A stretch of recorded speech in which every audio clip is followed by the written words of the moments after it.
Hey, what's up guys, and welcome back to the channel. And today we're getting into some unhinged true Reddit threads, and oh boy, today's Reddit threads are downright horrifying, disturbing, and like the title says, unhinged. So you're gonna want to make sure to stick around, and I appreciate you stopping by. It means the world. And make sure you like the video and subscribe to the channel. The channel subscriber goal is 1 million subscribers before the end of the year, so please subscribe. And all right, this video will be long enough already, so sit back, relax, grab a drink, and grab a snack. And without further ado, let's get into some unhinged true Reddit threads. Today, I found out my 19 male boyfriend has been cheating on me, 18 female, with his mother for our entire relationship. Oh boy, let's get into it. My boyfriend and I have been together for almost a year now. We met at a mall food court job and immediately hit it off. After a month of knowing each other, he asked me to be his girlfriend. Of course, I said yes. Our relationship has been pretty great up to this point. He takes me on dates, compliments me, and just makes me feel super special. The only weird thing is he would never let me see his mom. His parents are divorced and have been for almost his entire life. The divorce was messy, and his father ended up getting full custody. They had the typical every other weekend and 6 weeks out of the summer setup. I have met his dad and his paternal family, but he would be weird when I brought his mom up. He would tell me things like, "We have a complicated relationship," or "I'll tell you about it later on."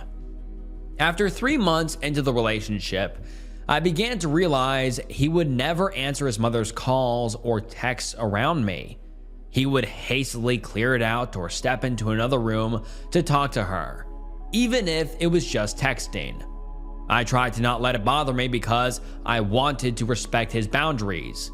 Last week, he spent the night with me for the first time. I woke up around 3 a.m. because of a bad dream and I couldn't go back to sleep. I rolled over to grab my phone in the dark, but accidentally picked his up instead. I looked at the messages from his mother. I opened his phone and began to read through them and noticed they were mostly very intimate. There would be explicit photos exchanged, hardcore intimate texting, and messages for them to meet up for intimacy. I read the conversations in disbelief. I tried to pretend like it wasn't real and I dreamed it. A few days later, I confronted him about it. It didn't take long before he broke down and told me everything.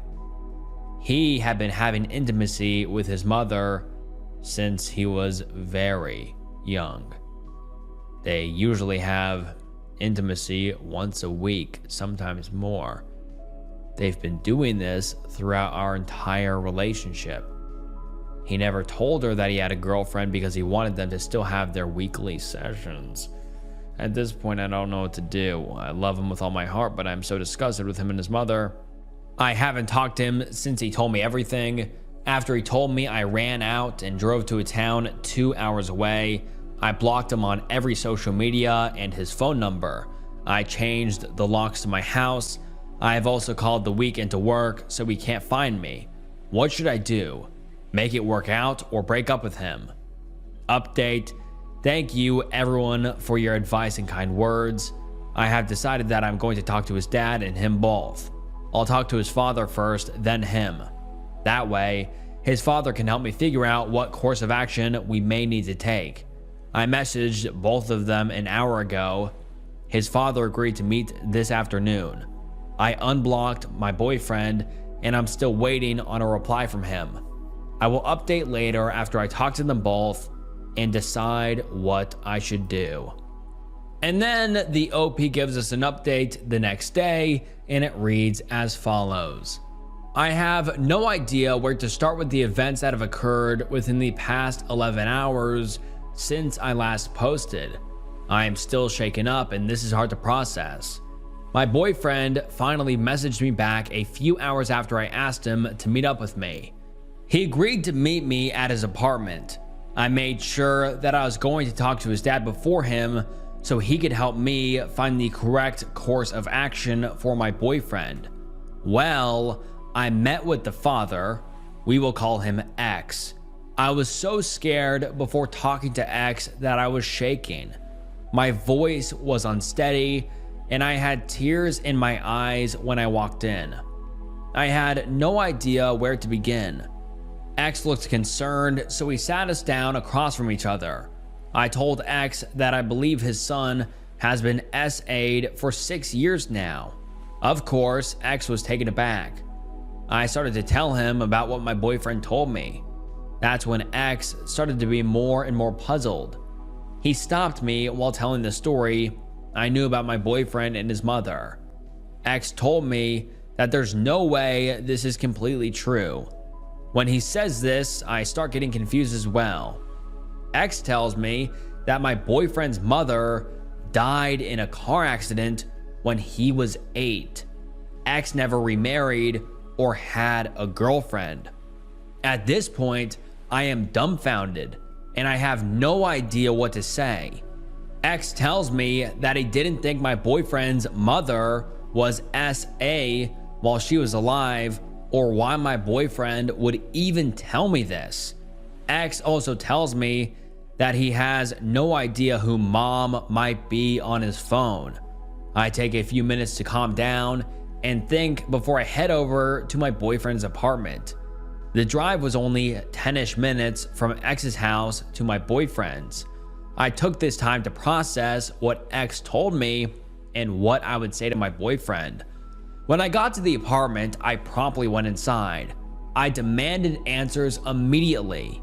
I asked the truth about his mother, the messages I saw, and if they've really been having intimacy since he was young.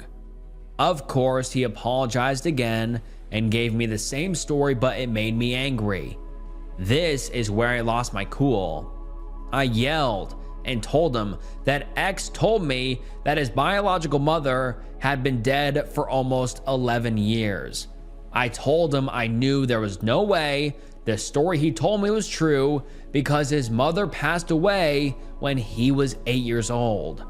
My boyfriend became silent and looked down. At this point, I was crying uncontrollably. I felt so bad for what happened and I wanted to get him therapy. I was willing to forgive him for keeping the secret from me. My boyfriend was silent for a few minutes, then finally spoke to me. He told me he had made the whole story up. The contact he had his mom was an ex-girlfriend he regularly hooked up with. She was 20 and a bartender in our city. He put her name as mom so I wouldn't get suspicious that he was talking to another woman so often.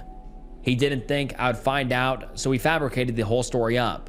This way, I wouldn't be mad at him. He told me he figured I would feel sorry for him and stay with him. I felt so betrayed when he confessed this. In the past few days, I went from having a healthy relationship to thinking my boyfriend had been SA'd by his own mother, then to find out it was all a lie just because he didn't want me to know he was sleeping with his ex.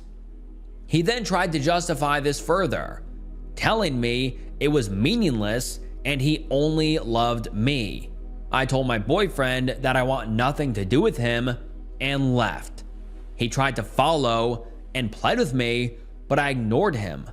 I drove home, threw out everything he gave me, and blocked him once again.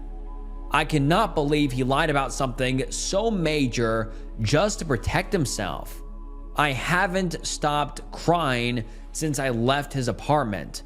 I'm so hurt and now I don't know what to do. I no longer want him in my life. I'm considering moving towns so he can't find me. He has gone online and used a fake number to try and get a hold of me to apologize. I need to clear my head and try to take everything in. I will turn off my phone and computer for a while so he can't try to contact me again. And then the OP adds an update to the post and says, so my now ex-boyfriend came to my apartment and started banging on the door, begging to be let in so we could talk. At this point, I've turned all the lights off. I am being quiet so he will hopefully leave. I know he can see my car out front, so it's obvious that I am still here.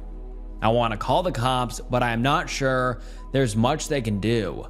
I'm thinking about going back to live with my parents until this blows over with him. I am also considering talking to his ex that he was hooking up with.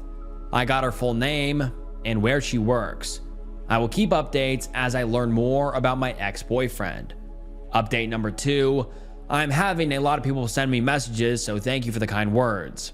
I can't reply to everyone's messages, so at the bottom of the comments I added some additional commentary on everyone's suspicions. Please read it to answer any questions if you're still unsure. Please note that there are some personal details I left out in order to keep privacy. Example, how his mother died. There's a reason. He didn't talk about it.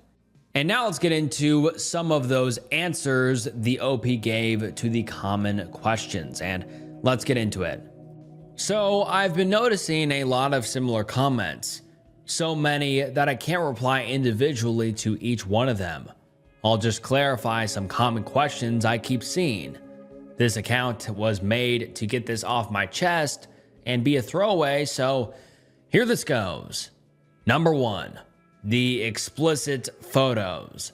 Yes, it seems out there that I couldn't tell, which is why it was difficult, because they were all close-ups of the no-no square. Looking back, if I would have paid more attention, yes, I could have known, but I wasn't thinking about that at the time. I was scared. Number 2, the phone. It was dark and I picked one off the nightstand and opened it. No, he didn't have a passcode. Yes, I did realize it was his, but kept reading. I was just alarmed from the few messages I read on his lock screen, so I decided to keep reading. Number 3, dead mother. I asked about his mother many times, but no one ever gave me a front answer. They were always vague, like they didn't want to talk about her.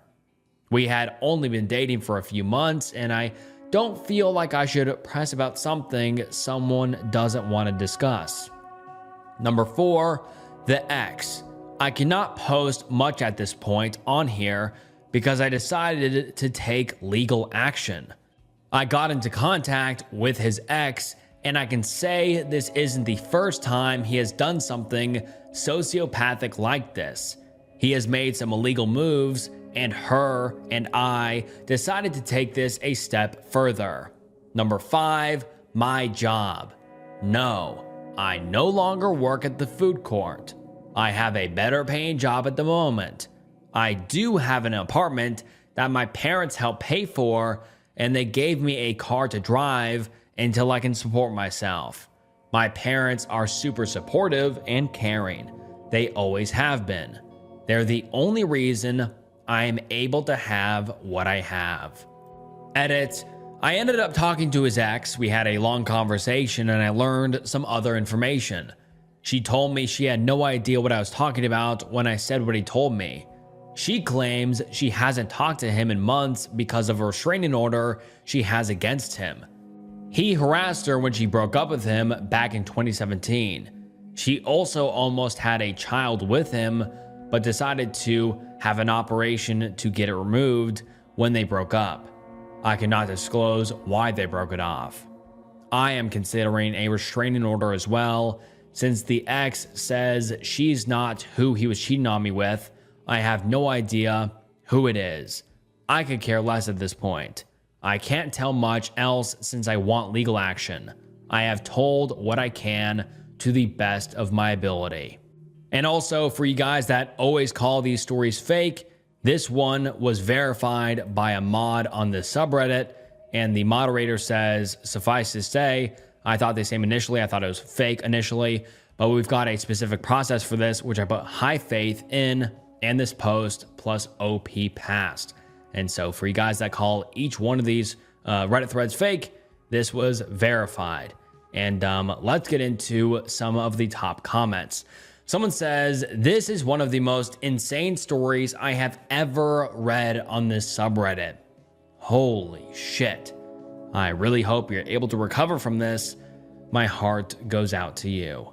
And then someone else says, this is not the conclusion I expected at all after reading the original.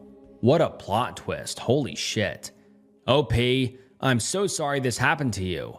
Your hopefully ex is literal human garbage, and you deserve so much better.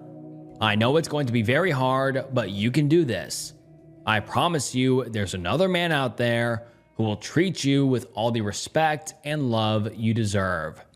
And this is the last post we have ever received from the OP, and I really do hope that the OP is doing better now, and I really wonder what happened with the legal action the OP and the ex-girlfriend took. I'm very curious how that shook out, but I guess we will never know. But comment down below, what are your guys' thoughts on this? I should have sacrificed myself for her. Originally posted to r/entitled people, and the post reads as follows. So I'm not entirely sure if this qualifies as entitled parent or just someone who's mentally insane, but this just happened a few hours ago. So here it goes. I, 29 male, work for a small hardware store in my city. I'm about 6'2", chubby but still muscular from all the heavy lifting I do for work. Early this morning, me and, we will call her Nancy, who's 49 female, were at the store before opening to do inventory. It was about an hour before opening, and Nancy went outside to grab something from her car. She came back in a few minutes later, at gunpoint, with someone walking behind her. I've never been involved in any kind of robbery before, aside from minor shoplifting attempts, so I froze in place. The gunman pointed at me, telling me to keep my hands visible and follow them.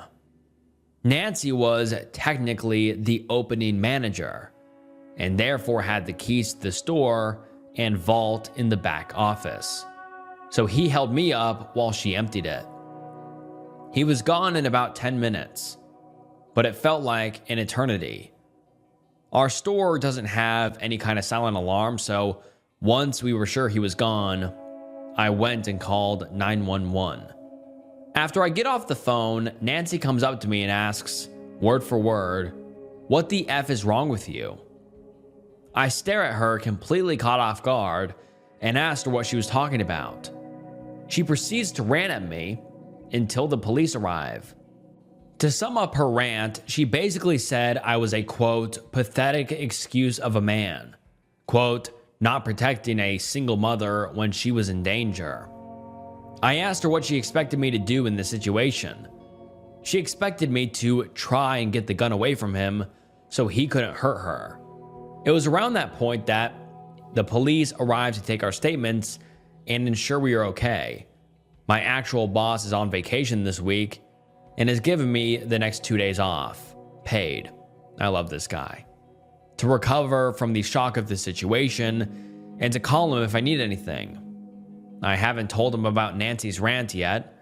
I'm still trying to process everything she said to me. Edit, sorry, still new to posting, wasn't sure if this info is relevant or not. Nancy is divorced and her son is a 19-year-old college student who doesn't live with her. During her rant, she kept going on about, quote, who would watch my baby if I died? Stuff like that. I'm hoping it was just adrenaline from the robbery, but if the next time I see her, and she's still acting that way, I'll have to report her. Edit 2, I greatly appreciate the comments people have sent. I didn't think I'd get that many replies. There have been some comments claiming Nancy was in on it. She seemed genuinely terrified, so I doubt she was, but now I can't get that thought out of my head. And now let's get into some of the top comments. Someone says, "Why am I wondering if Nancy was in on it? The timing is suspicious. She goes out to her car to say the coast is clear. The boss is on vacation. What businesses have cash in a safe these days? A small hardware store? How much could that be? She must know when the cash is at a decent amount." And then the OP responded and said, "I've never actually been in the room myself, but from my previous job, at least I can tell you that a vault isn't like the small safe you're thinking about. It's an extra locked room where the store keeps the money orders it receives.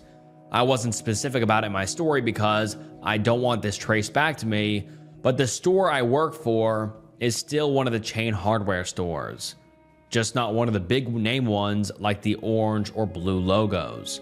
As to whether or not she's in on it, I've seen a few people comment that. She seemed genuinely terrified, so I doubt that she was, but now I can't get that thought out of my head."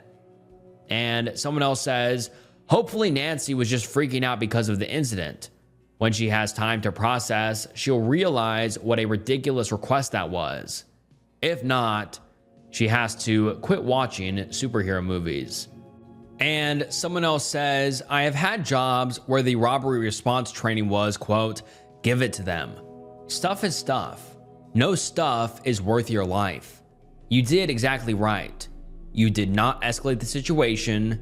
You did not startle the robber, which might have made him injure someone in response. You stayed calm. Well done, you." And then the OP gives us an update the next day, and let's get into it. Hey everyone, not sure if this is how you do an update, but here it goes. I just wanted to start by thanking everyone for the kind words and advice I was given. It was definitely the scariest moment of my life, and I've decided I'm going to look into potential therapy. Before the actual update, I just wanted to explain a few things based on some comments I saw in my original post. Number one, the hardware store I work in is small, just in the physical sense. It's still technically one of the big name hardware stores in the US, just not warehouse sized like the ones with the orange and blue logos. Number two, when I said that Nancy had emptied the vault, I wasn't referring to an actual safe/lockbox. The vault in our store refers to a small, double locked room where they store the money orders the store receives from the big armored trucks. Number three, Nancy actually is the HR manager for our store because the store manager was out of town for the week. She was the acting store manager along with one other person who was off that day. My actual store manager, Nancy, and the third associate are the only ones with keys to the vault. So now for the update. To be honest, I'm not sure if I'm more angry or scared right now, but I got off the phone with my store manager half an hour ago.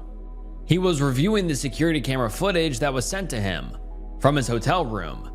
I knew the store had cameras. What I didn't know is that we have cameras that face the parking lot.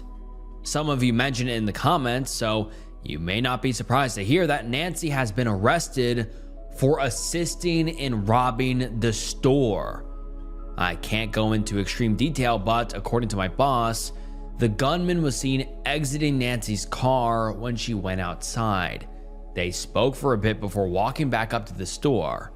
I don't know much else aside from that the guy was her new boyfriend.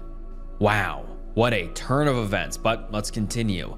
I'm feeling so many different emotions right now. Confusion, anger, fear, etc.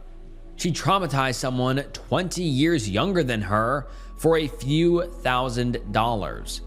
I don't know if she was chewing me out about the single mother thing because she'd hoped I would have done something to warrant getting shot over.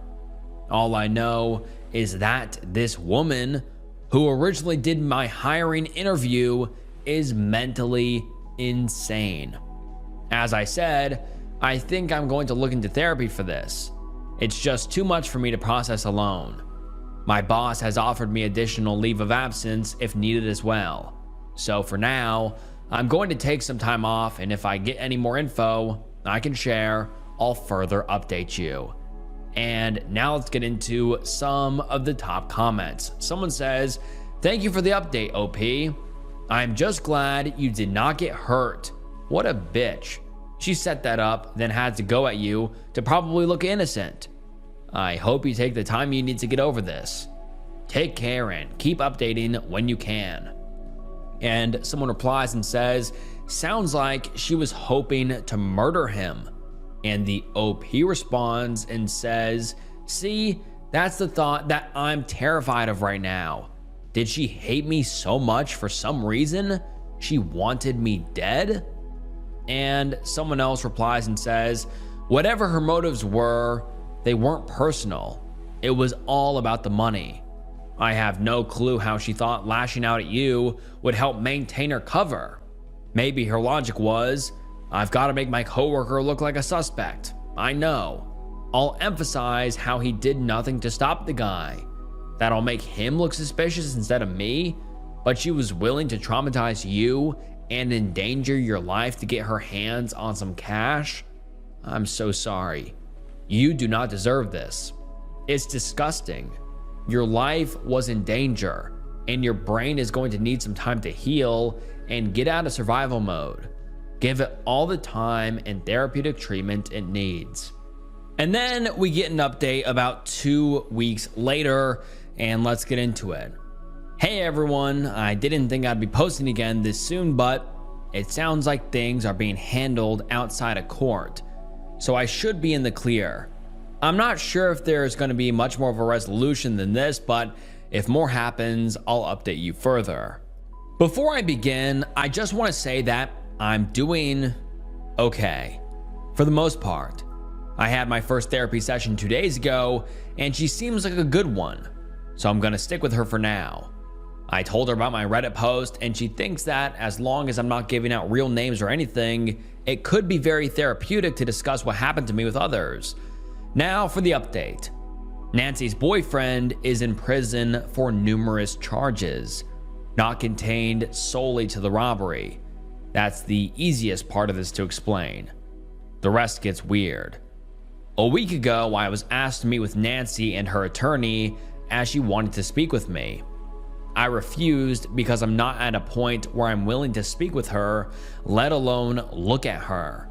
2 days later, my company rep told me he had an email from Nancy meant for me. He reviewed it and agreed to pass it along to me if I wanted to read it. Against my better judgment, I said yes, and wow, it got crazy.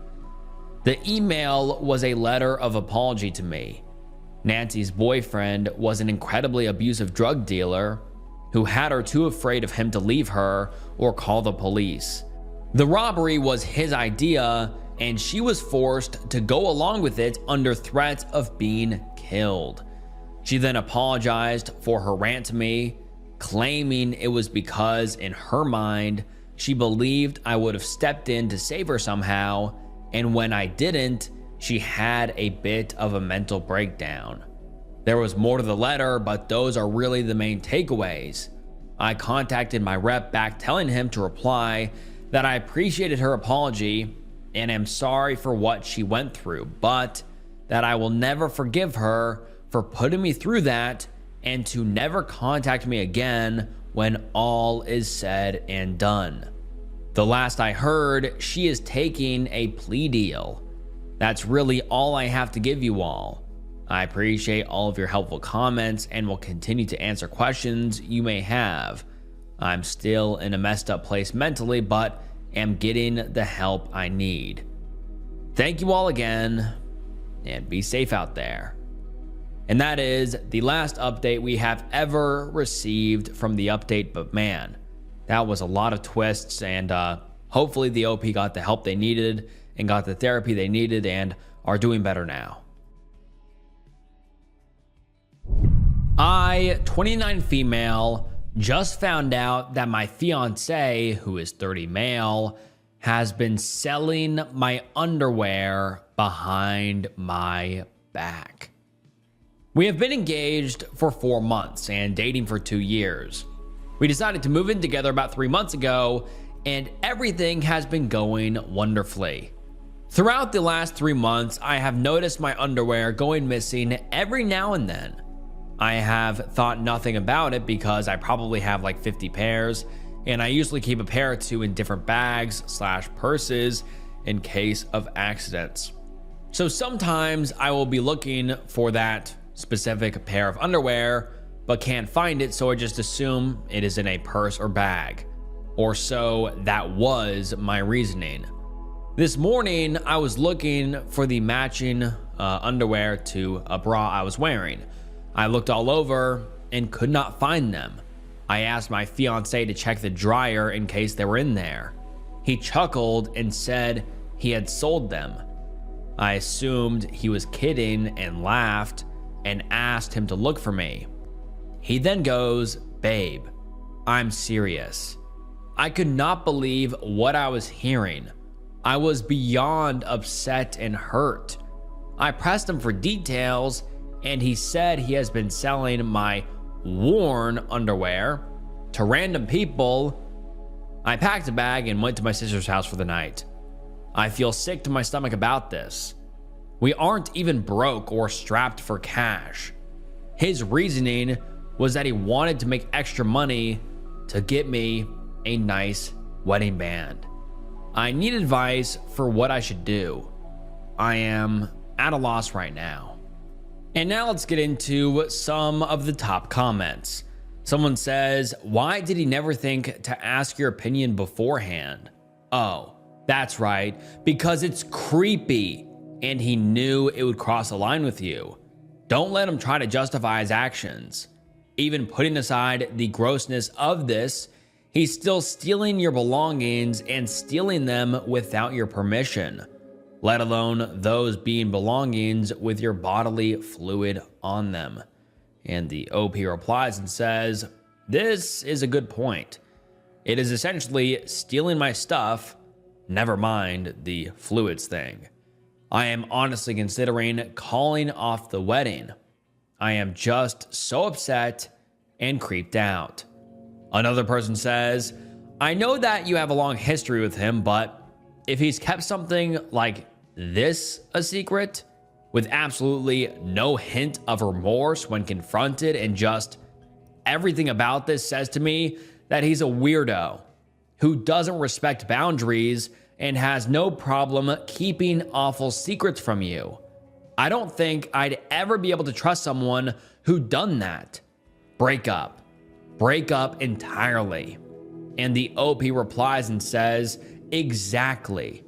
I am a firm believer that you have one chance to gain my trust, and if you lose it, it's gone forever. I don't think I can ever accept this and move on with him. I would always be worried and constantly checking and keeping track of my underwear and his activities."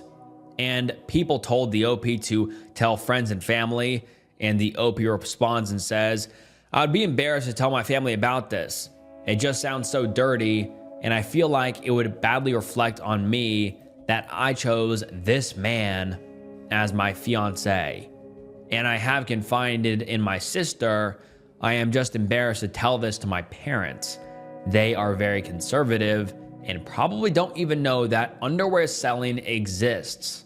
I am afraid of their reaction." And then the OP posts an update 2 days later, and let's get into it. The post reads as follows. "First and foremost, thanks to everyone's thoughtful advice and feedback. I went back to my place with my sister while he was at work. I packed up the majority of my things and brought them back to my sister's place. Once he got off work, I phoned him.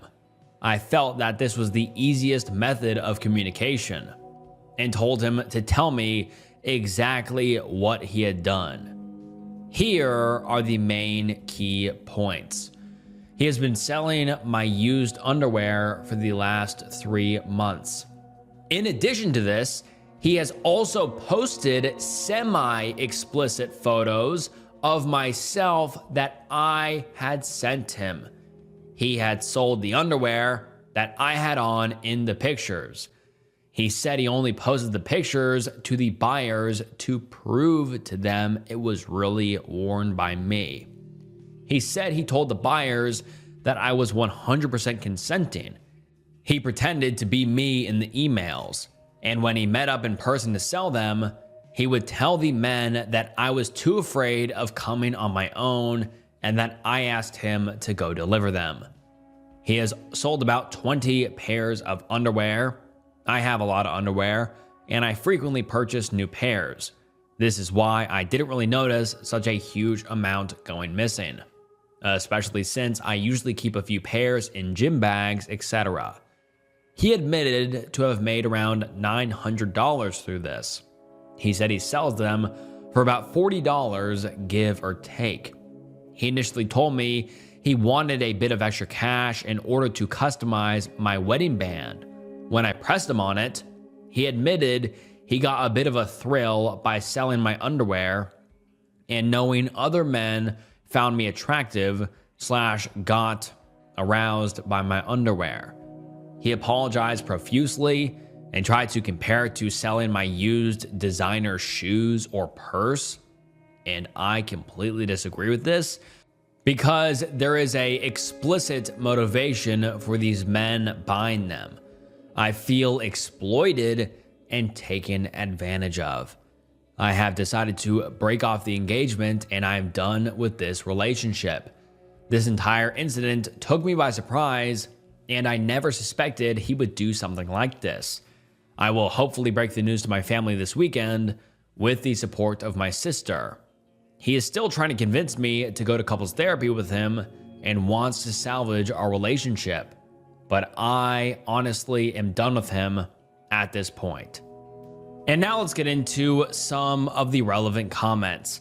Someone says, do you think there's any way to make him delete the photos? Can he go to wherever he was selling the underwear through?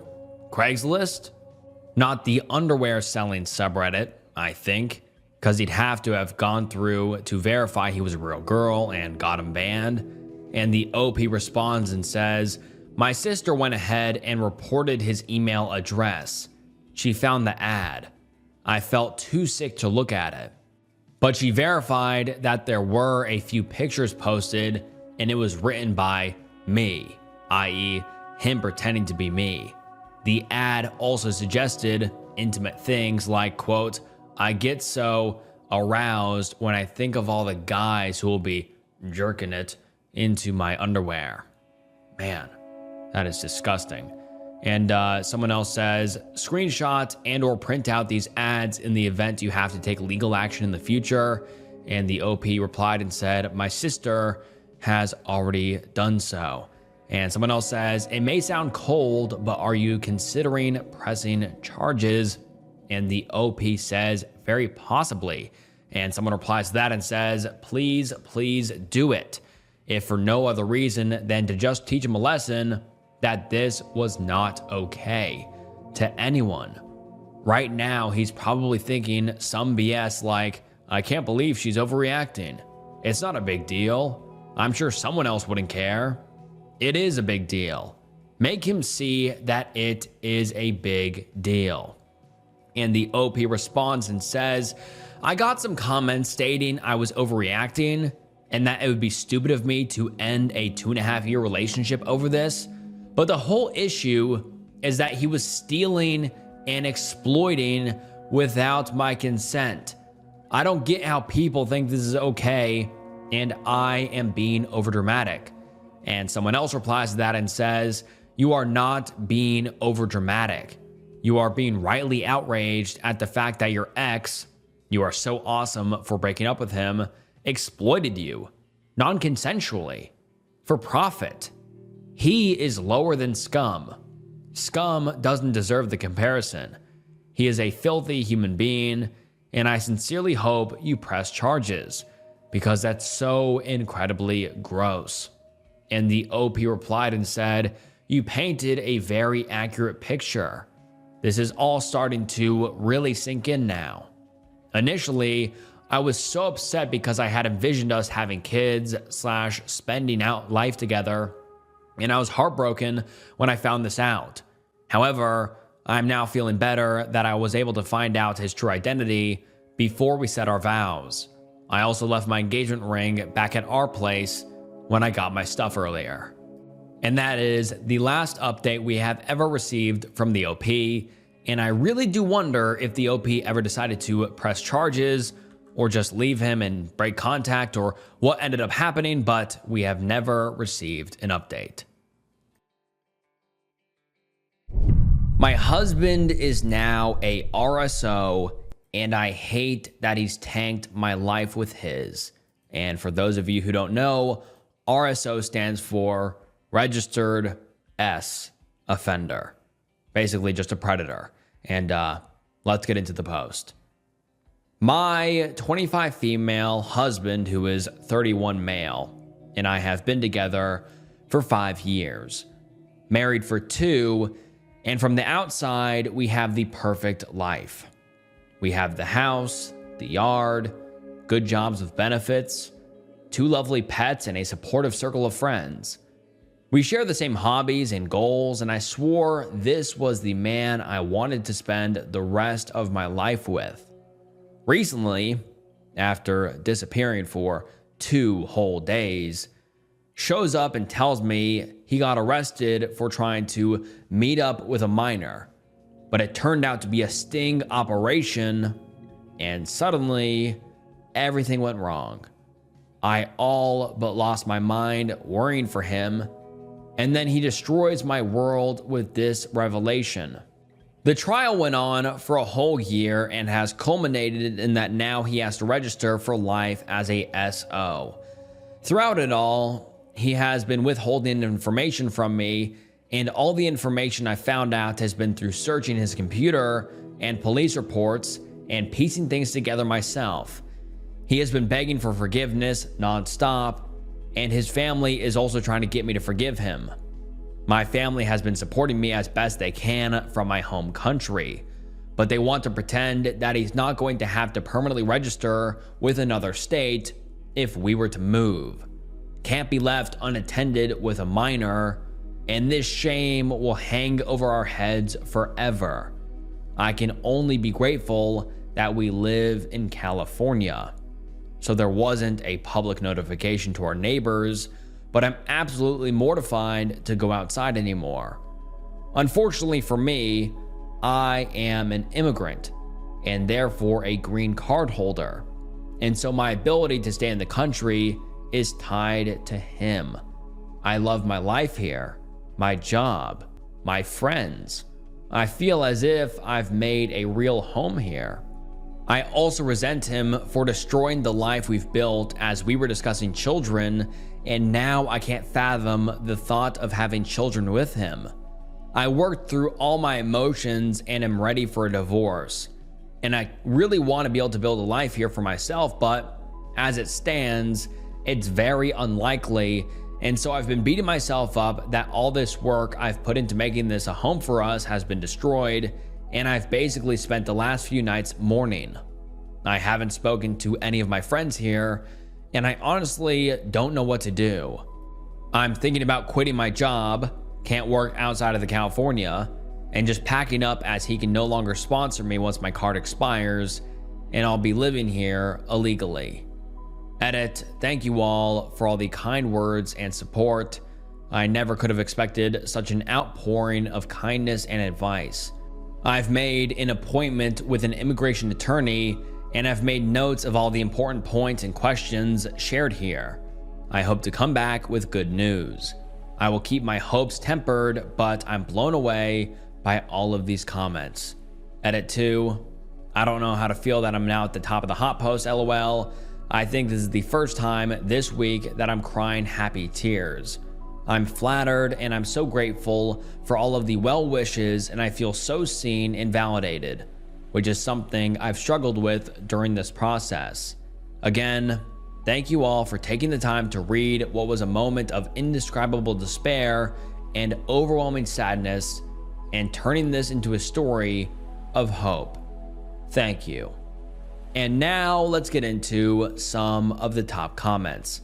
Someone says, wow, please tell me you're seeking some support, therapy, anything, because it sounds very much like you were also a victim, not just now, having him lie to you about it all, but from the start of your relationship. Do the math. You were 20. That's barely an adult. You are an immigrant. And it all leads me to wonder if that power imbalance, that you needing him for support and a green card, all of it was part of this for him. Combined with the age gap, it just raises the red flags for me that even though you weren't legally a minor, you may have been the closest proxy he could find to satisfy his urges. And then the OP responds and says, these thoughts have also crossed my mind. And in the earlier stages, I really didn't talk to anyone as I was told I couldn't talk about the case by him as it was ongoing. The pressure did get to me, and I caved to my sister and best friend, and they have been supporting me as best as they can. I've also been seeing a therapist, and she's been helping me process and work through all of it. And then someone else says, I have a close family member who is a lifetime SO registrant. It is absolutely not worth the trouble. Please don't let anyone guilt trip you into forgiving something like this. I'm really sorry his family are being so insensitive and pushy towards you. And then the OP gives us an update about 3 weeks later. And let's get into it. The OP says, first of all, I'd like to thank you all for the well wishes and support, but also use this time to clarify and ensure that I have no support for his actions and decisions. There were some comments concerned that I was only thinking about me and not the children, but to accurately and wholly capture all of the thoughts and feelings that were going through my mind would require a book at that point. And this post started as a rant/vent on how unfair a situation that should not have involved me took center stage and I became a casualty. For the record, I think what he did was absolutely monstrous and disgusting. And if there was some way for him to spend his life in jail, I would happily support it. Unfortunately for all of us, he was able to waive jail time. I met with the immigration lawyer for a consultation, and like many of you said, he reiterated that his actions should not affect my ability to apply for my 10-year GC. I have a 2-year. The call was very short, and the lawyer let me know that the hurdle was passed, and if I chose to divorce him or not, I would still be fine. Unfortunately, I can only apply 3 months before this GC expires, which would be at the end of October. He then quoted his fees to me, which, woo, I have some saving to do. I'm still reaching out / searching for cheaper avenues to see if I can be represented, but it seems like this will be a waiting / saving game, which, to be honest, I'm not sure I can do. Obviously, I would love to be able to divorce him immediately, but I'm still trying to set up a consult with a divorce / family lawyer to ensure I know all my rights and avenues. Said partner has also forbade me from notifying my neighbors with children, as he is attempting to file an appeal, and supposedly his info will be taken down off the site if there is an ongoing case. His parents have maintained their stance and have not spoken to me since the deliberation, which was hurtful, but my tears have dried up. Needless to say, I've moved into the guest room and have ensured that all my documents are together and safe. I want to ensure I have my GC before I serve the divorce papers, but I also want to ensure that I have somewhere to go, savings for an apartment. If he chooses to kick me out immediately, his name is on the mortgage, not mine, and he makes 3 times what I do. His dad has made it very clear he 1000% supports his son and said something to the effect of, quote, your pain is real, but your options are not. So work it out or go on a plane, which was the most sobering message and honestly a catalyst into wanting out ASAP. I was told that notifying my friends and neighbors was stupid, and I overestimated their need to know/care.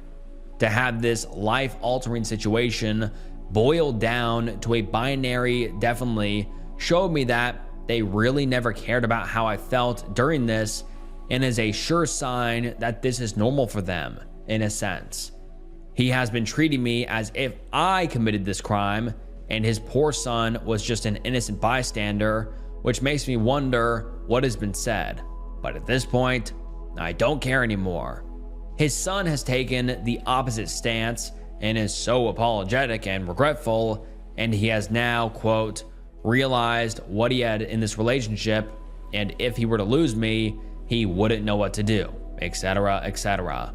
And it's so funny how much someone can change right before your eyes. I love this man with every atom, every fiber of my being, and now I'm disgusted every time he looks so much in my direction.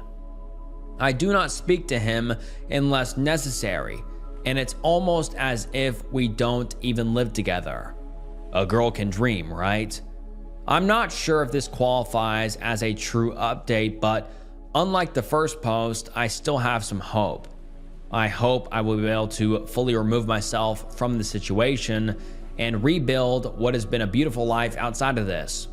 I want to save for the lawyer, an apartment, and also plan to make therapy a regular thing to deal with all of the undue stress/trauma/insomnia this has caused me, and will, unless I'm threatened with legal action, which I don't think they can do, let my friends/neighbors know in secret to allow them to decide for themselves. I am less afraid of losing my friends, as I know I would have liked the knowledge to make the choice if I were in their shoes. Thank you all for reading. I hope to have a happier, more positive update later. And then we don't get an update for a very long time, about 2 whole years. And finally, the OP comes back with an update. And let's get into it. The post reads, "Hello, lovely people. I hope you are well. I didn't realize how much time had passed, but I figured you all were due for an update. I am well, I am safe, I am alive, and for that, I'm grateful." I was going to link the other posts, but I'm not sure how to do that on mobile. I don't remember the exact dates, but I moved out sometime early last year. I just felt sick and was unable to eat, drink, or sleep, so I packed what I could carry and left. I didn't even have a car at the time, so that was pretty hard. But I had enough. I got myself the most affordable apartment I could and focused on building myself back up from the ground. I filed to remove the conditions of my residency, and they sent back my check, but I was still able to make a biometric appointment. They didn't send any explanation, and every time I've tried to call the line, the AI is so frustratingly unhelpful, so I can only hope that everything is being processed as it should. I was also able to purchase a car and hope to pay it off within the next 2 to 3 years. I started a new role, and to avoid my feelings, I threw myself into my work. It doesn't pay much, but it's good work, and I enjoy making a change. I also recently got a promotion, so it was nice to see that my impact was noticed. A new friend I had made recommended getting a cat, so I did. And I never had pets growing up, so it's been a learning curve for us both. She's very sweet and lets me rub her tummy. But gosh, no one told me there would be fur everywhere. Like, everywhere. I also might be allergic, but no matter. Unfortunately, my ex found out where I lived and quite literally showed up on my doorstep in tears, crying and begging, which honestly was a very terrifying thing to happen at midnight. I threatened to call the police, and he took the hint, I hope, and he hasn't shown up since. I don't intend to stay here forever. I just want to build up some semblance of savings, and with all the chaos that has been happening, well, everywhere, I don't want to make an impulsive decision. I have been trying to go to the gym, eat healthily, and am working with a therapist to process all that has happened to me. I've made some new friends, and we celebrated my birthday. It was nice to have people show up for me. I cried. The neighbor that I also told reached out and said she hoped I was well, and her daughter still asked for me. I'd love to meet with them sometime for coffee, but I want to wrap this all up. Earlier this year, I went to the courts to file for divorce and have the papers served. I honestly wasn't sure what the process entailed, and it's been emotionally and mentally a lot. There's really no one I can ask my questions to, and I can't really retain a lawyer at the moment. So I've been reading as much as I can on forums and websites. My family is unable to help me as they have no knowledge or experience, and his family is pretending I'm dead whilst ensuring he has all of the resources he needs because they cannot bear to see their precious son lose an ounce of sleep. They still maintain that he will be off the list soon as they are reopening the case, and I am needlessly destroying a marriage. But to be quite honest, I don't care. Just leave me alone. Legally, I'm at the stage where we need to exchange financial information, and his response was basically, quote, "Is it necessary? If nothing will be divided?" I don't expect to get anything, and honestly, I won't even contest the house or alimony. I just want to ensure that I don't sign away my rights or end up having to pay him. I know he makes much more than what I do, so a lawyer is no issue. I am tired of this whole ordeal and just want my name and sense of self back. I've been working on the documents to the best of my ability, but I'm hoping to hire a lawyer for an hour or so to review them and at least point out glaring errors. I know this might not be the best update you were hoping for, but I'd like to think I've made some progress at rebuilding my life. I'm also hoping to work up the courage to ask my landlord if I can start a garden because I think it would be quite pretty. Thank you all for your kind messages and words of encouragement. They really helped me through some very dark times. I hope you all have a wonderful day/night. And that is the last update we have ever heard from the OP. And I just really hope that the OP is doing better now. I mean, it's so tragic that they were just thrown into such horrible situation, and none of it's their fault, obviously. Like, they had their lives ruined by someone else's decisions, and it's just a really sad scenario. But I hope that the OP can continue rebuilding and reshaping their lives, and hopefully get divorced from this monster, and that goes smoothly, and she can finally sever him from her life. And yeah, I really hope she's doing better now. OP's house cleaner found a hidden voice recorder. This was found by a cleaner hidden under my dresser in my bedroom. She told me very discreetly about this, which has me concerned. I've tried to Google it to no avail. Please help. Link in comments with all angles. Video and more angles. It has a red light on the side. I have a feeling it's some kind of transmitter, but it might just be the paranoia. And in the video, we can see the OP kind of showing off a thumb stick or thumb drive sort of thing. It's black and has 8 gigabytes on it. So that shows it has storage on it. And allegedly, it's a recorder of some sort. And now let's get into the top comments and what people are thinking. Someone says, voice recorder, doesn't transmit using wireless, though, so whoever plays this thing will be back.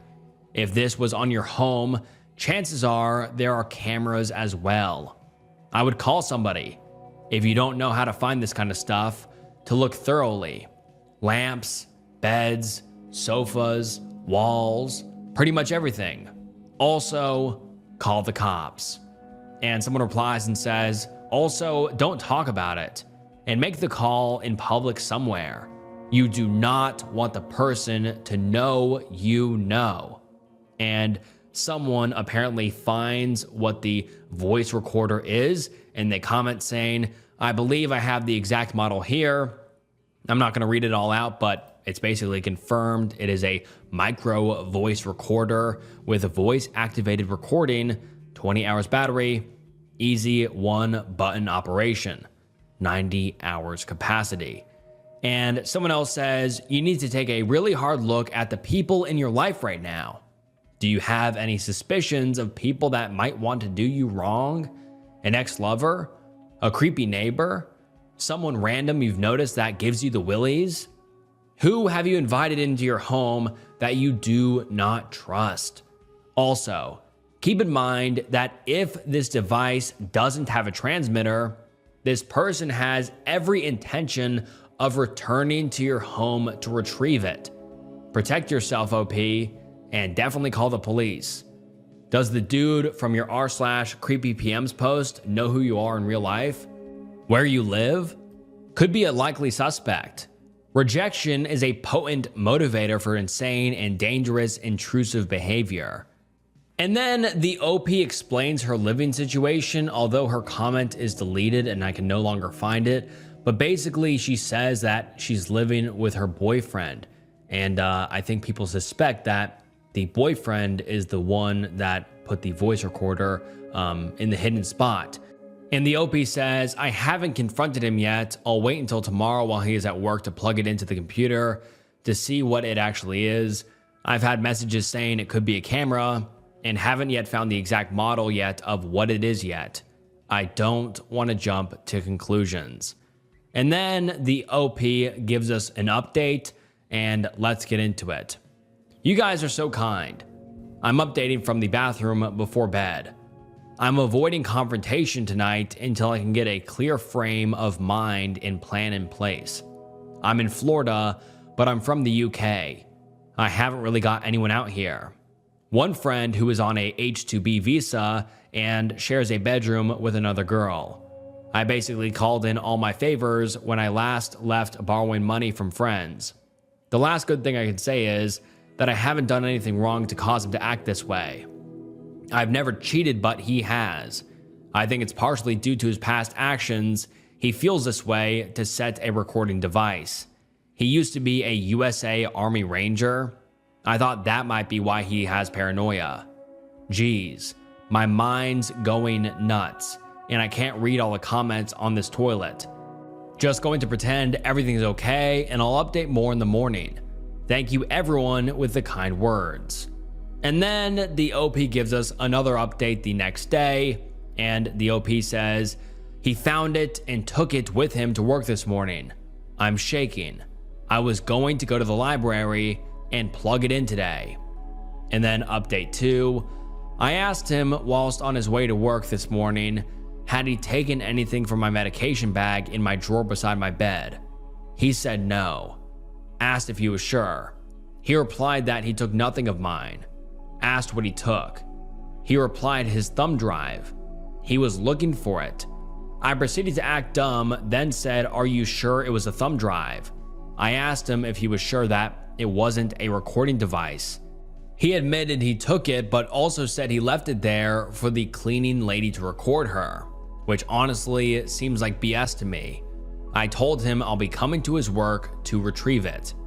It'll most likely be wiped. I asked for a receipt from when he ordered it, and he said he bought it off someone from work who uses it to record meetings, which seems highly unlikely. I'm going to my friend's house with things for a few days. I know this is so unhealthy. I invested 3 years of my life into this relationship, turned down jobs and a master's degree to make it work with him. I don't even care if you see this, Ken. Maybe reading other comments will make you realize how insane and controlling you are. Thank you to everyone who has been so kind to me, and everyone who hates my nails. I don't give a fuck. There's bigger things going on in people's lives than taking an opinion of nail varnish. Update 3, so he is at work. I went there to get the recording device for my own evidence and came back to the house to get more stuff. I go to plug into the device into the computer and find this sitting at the computer desk. Spy camera leaflet. I've searched the room, I can't find it. I don't know where it is. And the OP links a picture and it's titled, "You guys were right." And it is a spy camera leaflet. That is terrifying. I mean, it literally says spy camera instruction. I mean, that is just terrifying. Now this confirms that there is cameras somewhere in her house or possibly in her room, or who knows where they are, let alone just the audio recording. This is terrifying, but let's continue. I've sent the mods everything regarding my own background as UK and USA resident, evidence of my phone being taken, and the post regarding parking ticket as people think this is fake. Didn't think it could get worse than the recording device. I'm going to the police to report this and have been made aware that Florida is a two-party consent state when it comes to recording. And I'm staying with my only friend here in Florida until I can get the plan on how I'm gonna get back home, the north of Ireland, part of the UK. And now let's get into some of the top comments. Someone says, please put your important documents, especially travel, ID, birth certificate if you have it, social security card, etc., into a bag along with any of your devices which can connect to the internet. Take them and some essential items / toiletries and leave the house now.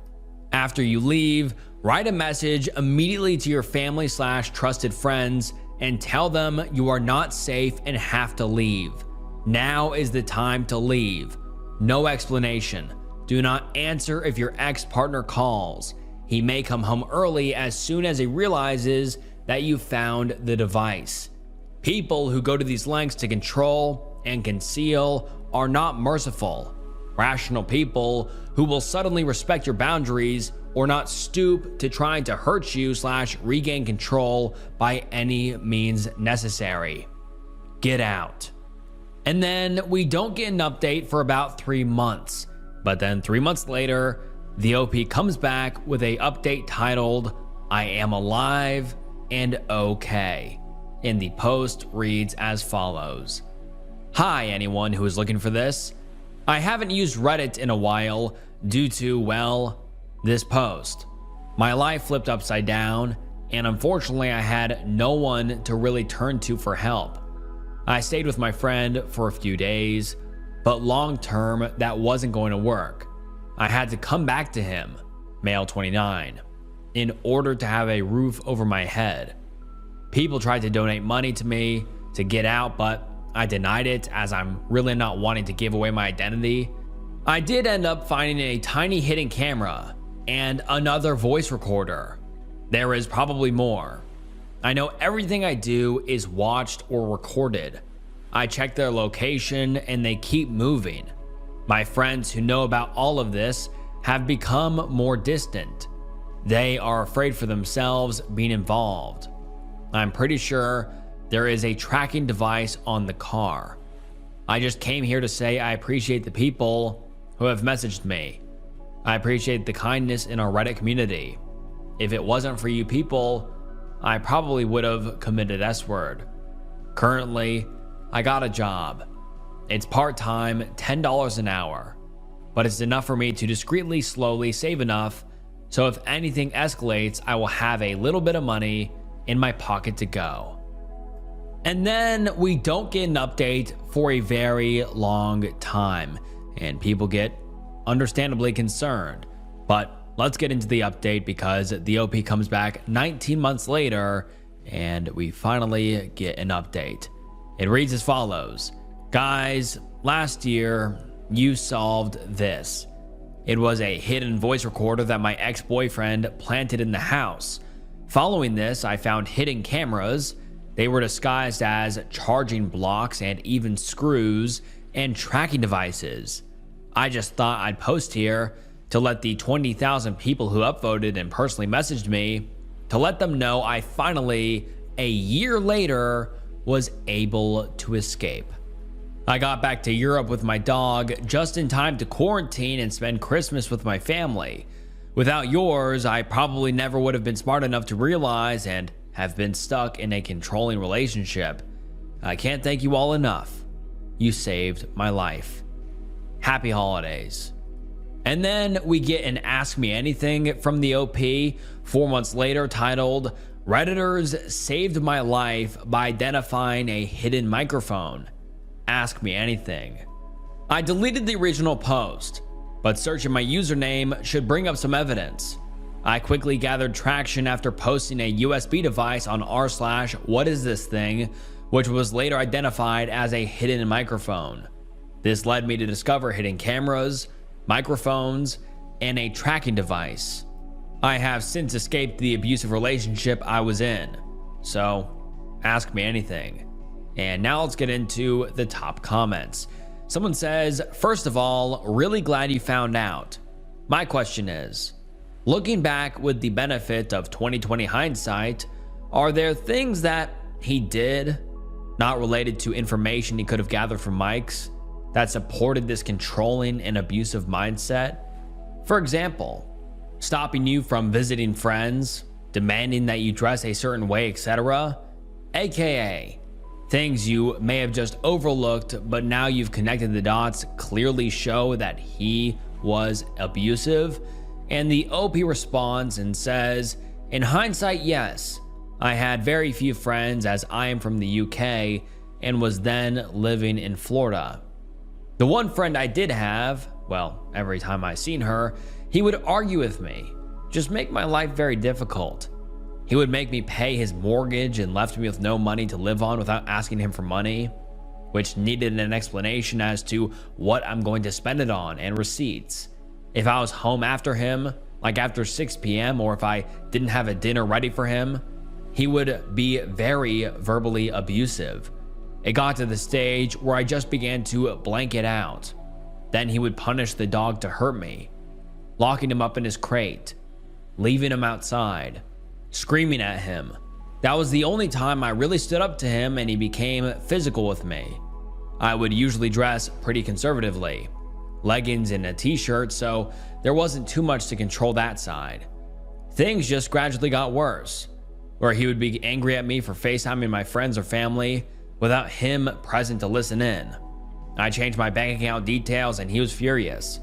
So I had to give him access again by making my pay go into a joint account.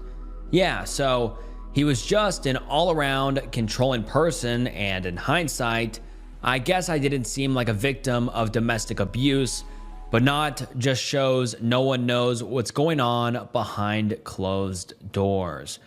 Someone else says, "How did you manage to save the money to escape if he had access to your bank account?" And the OP responds and says, "That's such a great question, especially for anyone in the same situation. So I had to say my parents were struggling to pay their mortgage because my dad lost his job due to COVID. I sent them money on an app called Revolut. My mother actually just saved it for me. She thought I was just trying to save, just not saving to escape." And then someone replies to that and says, "How did she get the money back to you to buy the plane ticket? Or were you able to get away with charging it because you bought it at the last minute?" And the OP responds and says, "She sent it back to me on Revolut. He didn't have access to that account. He could see the money going from my Wells Fargo into Revolut, and I guess he never asked for evidence. She sent it back to me to book the flight, vet appointments for the dog, to pay driver to the airport." Someone else says, "Looking back on it, did he accidentally slip that he knew things from recording you that he shouldn't have known otherwise?" And the OP responds and says, "Yes, multiple times. More little things that he would overhear from calls to my friends or family, specifically ask about topics. He would gaslight me a lot, making me think I was losing my mind. Say I forget telling him things." And then someone asked about how did the OP find all the devices, and the OP responded and said, "There's an app called Fing. It can help you identify devices on your Wi-Fi. That's how I found some of the cameras. Otherwise, the cameras that had a SD card were hidden so well and are so small, one was right in plain sight on the side of the TV." And someone else responds and says, how did he find the other devices? I have the Fing app, but other devices with USB won't be detected. I'm going to an Airbnb soon and am a little paranoid. We found a hidden camera before in one of the places and immediately left. And the OP responded and said, the housekeeper handed me the initial hidden microphone. Then Redditors taught me how to find other cameras by turning lights off, using phone camera to look for a little red light. And one person asks if the OP will take legal action, and the OP responds and says, no, there's not really much I can do. I just want to forget about that part of my life and move on. And then someone else asks the OP if the Psycho X ever tried to contact her, and the OP responds and says, yes, he must have seen a secret camera when he woke up. By that stage, I was already in Orlando airport ready to take off. He first asked the whereabouts of a MacBook, then his multiple cars, then the dog. He then went home and saw I was actually gone. I left behind a lot, especially the designer things, diamond Tiffany earrings, so I think that made him realize I'm seriously leaving and want nothing to do with him. He's actually WhatsApped me once, as it's linked to my old American number, and I forgot to block him there. I blocked him right away. And then the OP expands on the abuse she suffered, saying, this guy literally threw me downstairs, kicked down doors, threw stuff at me. If he knew I was leaving, I do not doubt for a second that I would be dead. If I wasn't aware of the hidden cameras or microphones, he definitely would have caught me leaving. The night I left, the local police were sitting outside, just in case he came back. And this is the last time the OP has ever updated us, and I just really hope that the OP is in a much safer space now and can continue her life without this abuser. I mean, truly, that guy is a monster. I mean, throwing her downstairs, let alone spying on her with hidden cameras. Who knows where all the hidden cameras were? What a controlling freak who deserves to be in jail. But like I said, I really hope the OP is doing better now. I, 24 female, am blind, and my boyfriend's friends talk inappropriately about me and joke about R-wording me. The formatting might be weird because I'm typing the whole text myself and not using any speech-to-text functions. I'll try my best to avoid a wall of text. So, my boyfriend, 31 male, and I, 24 female, have been dating for 3 years now. We live in an apartment together, and we're having the wonderful luck, that's sarcasm by the way, of having my boyfriend's two best friends, 32 male and 35 male, as our neighbors. They live right across from us, which is a huge issue because they come over literally every day, and it almost feels like I'm living in my apartment with 3 guys instead of just 1.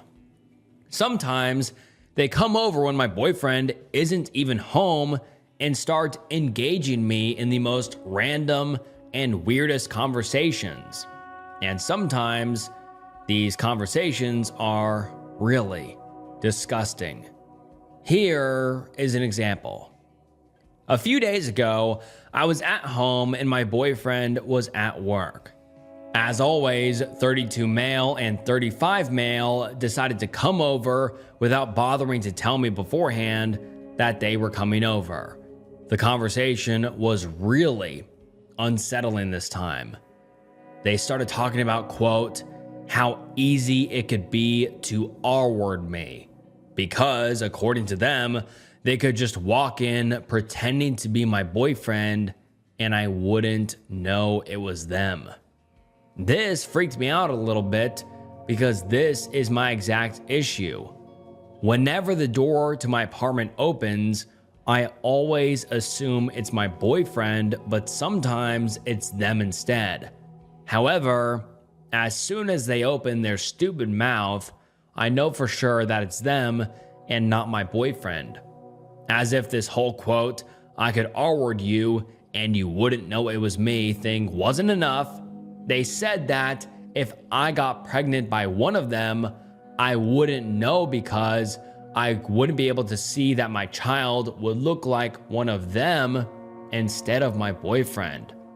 I just sat there and thought, what the F goes on in their brains? I'm used to people not knowing how to act in front of me because of my blindness. But my boyfriend's friends' conversations aren't just uncomfortable or awkward, they're terrifying. I don't think they would ever touch me against my will, but conversations like this are incredibly unsettling, and I wish they would stop talking about me like that. I haven't told my boyfriend about this exact situation, but I told him that his friends make me uncomfortable. I'm afraid that my boyfriend won't believe me when I tell him about this conversation because it's just so absurd. I'm almost 100% sure that if I do tell my boyfriend about his friend's behavior towards me, it will result in a 1v2 situation. His friends will most likely deny anything I say, and then it'll be two statements, them against one, me. Just for clarification, my boyfriend knows that his best friends come over even when he's not at home, but he doesn't see it as a problem. What should I do? I'd be thankful for any advice. Edit, there are tons of people asking me how I was able to type this, even though I'm blind. I've explained it several times in the comments already, but people keep commenting about it, and I'm getting tired of explaining the same thing over and over again. There is a YouTube video called How I Use Technology as a Blind Person by a woman called Molly Burke. Feel free to watch or listen to this video. And now let's get into some of the top comments. Someone says, "Can you record that shit?" Also, how do they go into the apartment? I think you can absolutely tell your boyfriend that you're not okay with them coming in when he's not around. And the OP responds and says, "I'll definitely try to record it next time. They have a key for the apartment, and we actually have one for their apartment as well. But it was supposed to be only used in emergency situations."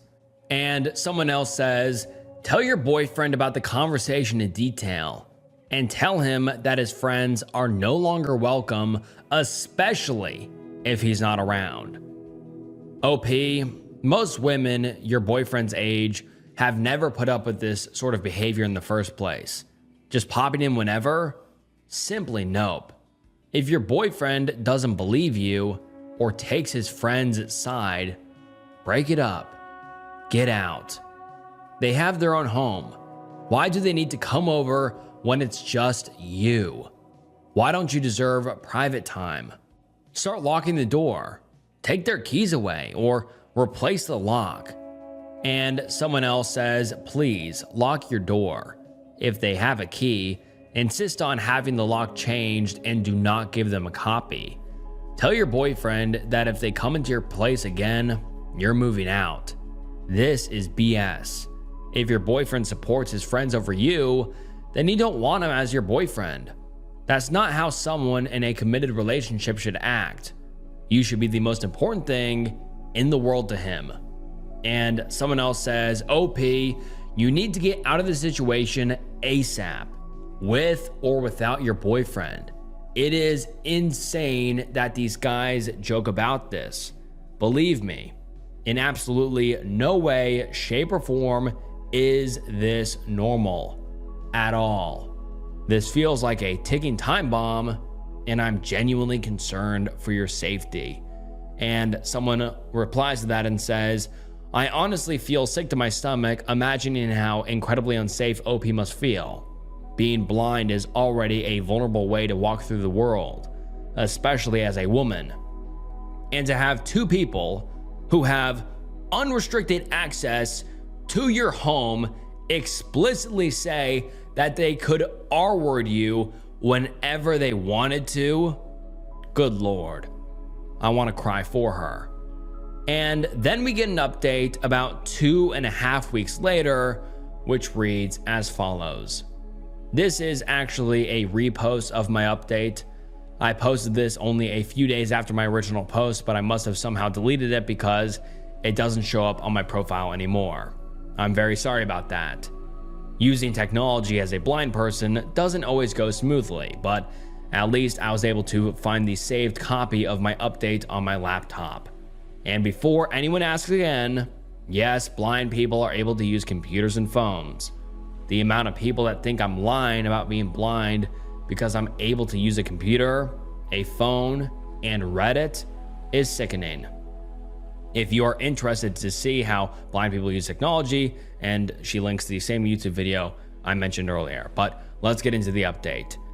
A lot of people in the comments have pointed out the urgency of the situation and told me to immediately tell my boyfriend about his friend's behavior. My boyfriend came home about 5 hours after I made that post, and I was planning on telling him everything, but he was in an incredibly bad mood and just wanted to go to bed, so I didn't do it. To be honest, at this point, I still didn't fully realize the urgency of the situation, even though so many people pointed it out. The next day, my boyfriend went to work again, and I decided to wait for him at home because I didn't have the possibility to go anywhere else. But I contacted my parents and told them about my situation. That way, at least someone would know about me if something bad happened. This time, when male 32 and male 35 came into my apartment, the door was locked. They have a key. I wasn't just uncomfortable with them being here. I was in fact on the verge of having a panic attack. They must have noticed that because they did some disgusting things to me while behaving as if this whole thing was funny. They did not R-word me, but what they did wasn't okay. I started screaming, which kind of scared off M35 and M32, and luckily an elderly lady from the floor above me heard my screaming. I swear, this lady was my guardian angel. She didn't force me to explain anything and just took me to her apartment. She was comforting me for nearly 2 hours, during which I couldn't stop bawling my eyes out. Perhaps this is life's way of telling me to stop being so naive. My dad always told me, better safe than sorry. From now on, I will definitely follow this advice. I will never wait for things to escalate like this again. When my boyfriend came home, I was finally able to tell him about everything. I've never witnessed him being so angry. He genuinely thought that his friends were helping me out when he was at work, and he apologized for not taking me seriously when I told him that his friends make me uncomfortable. Of course, things couldn't just end here. My boyfriend was so angry that he decided to go over to his friend's apartment. There was lots of yelling, and it resulted in a physical fight.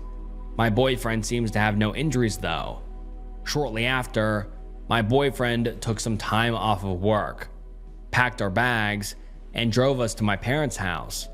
We are currently trying to find a new apartment, but it'll take some time to find one that is suitable for a blind person. Thank you guys so much for all of the comments on my original post and all of the private messages. I couldn't answer all of them, but please know that I appreciate every single comment and message.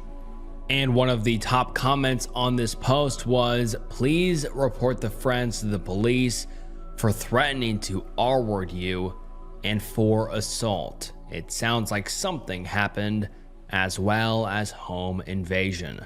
The police could easily tack on conspiracy charges since the two of them planned this in advance. Am I overreacting? I feel like a dad at the daycare I work at is hitting on me. 20 female. Hi, I work at a daycare, and I've noticed that one of the children's parents always makes inappropriate comments to me. At first, I thought he was just one of those people who always compliments others, or that he just wanted to have a friendly relationship with his kids' educators.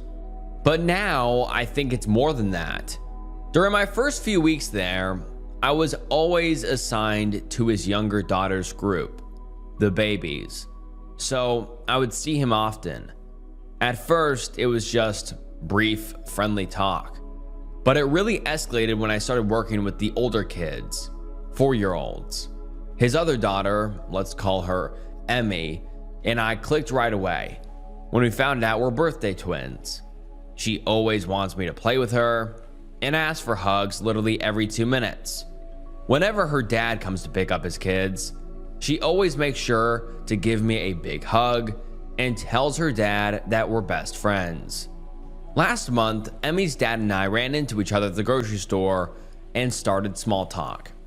We were mostly talking about Emmy, and he just kept saying how much she loves me and that she wants me to come over to their house. I said something like, "Oh, she's so cute. I love spending time with her too," and tried to end the conversation. But he just kept talking.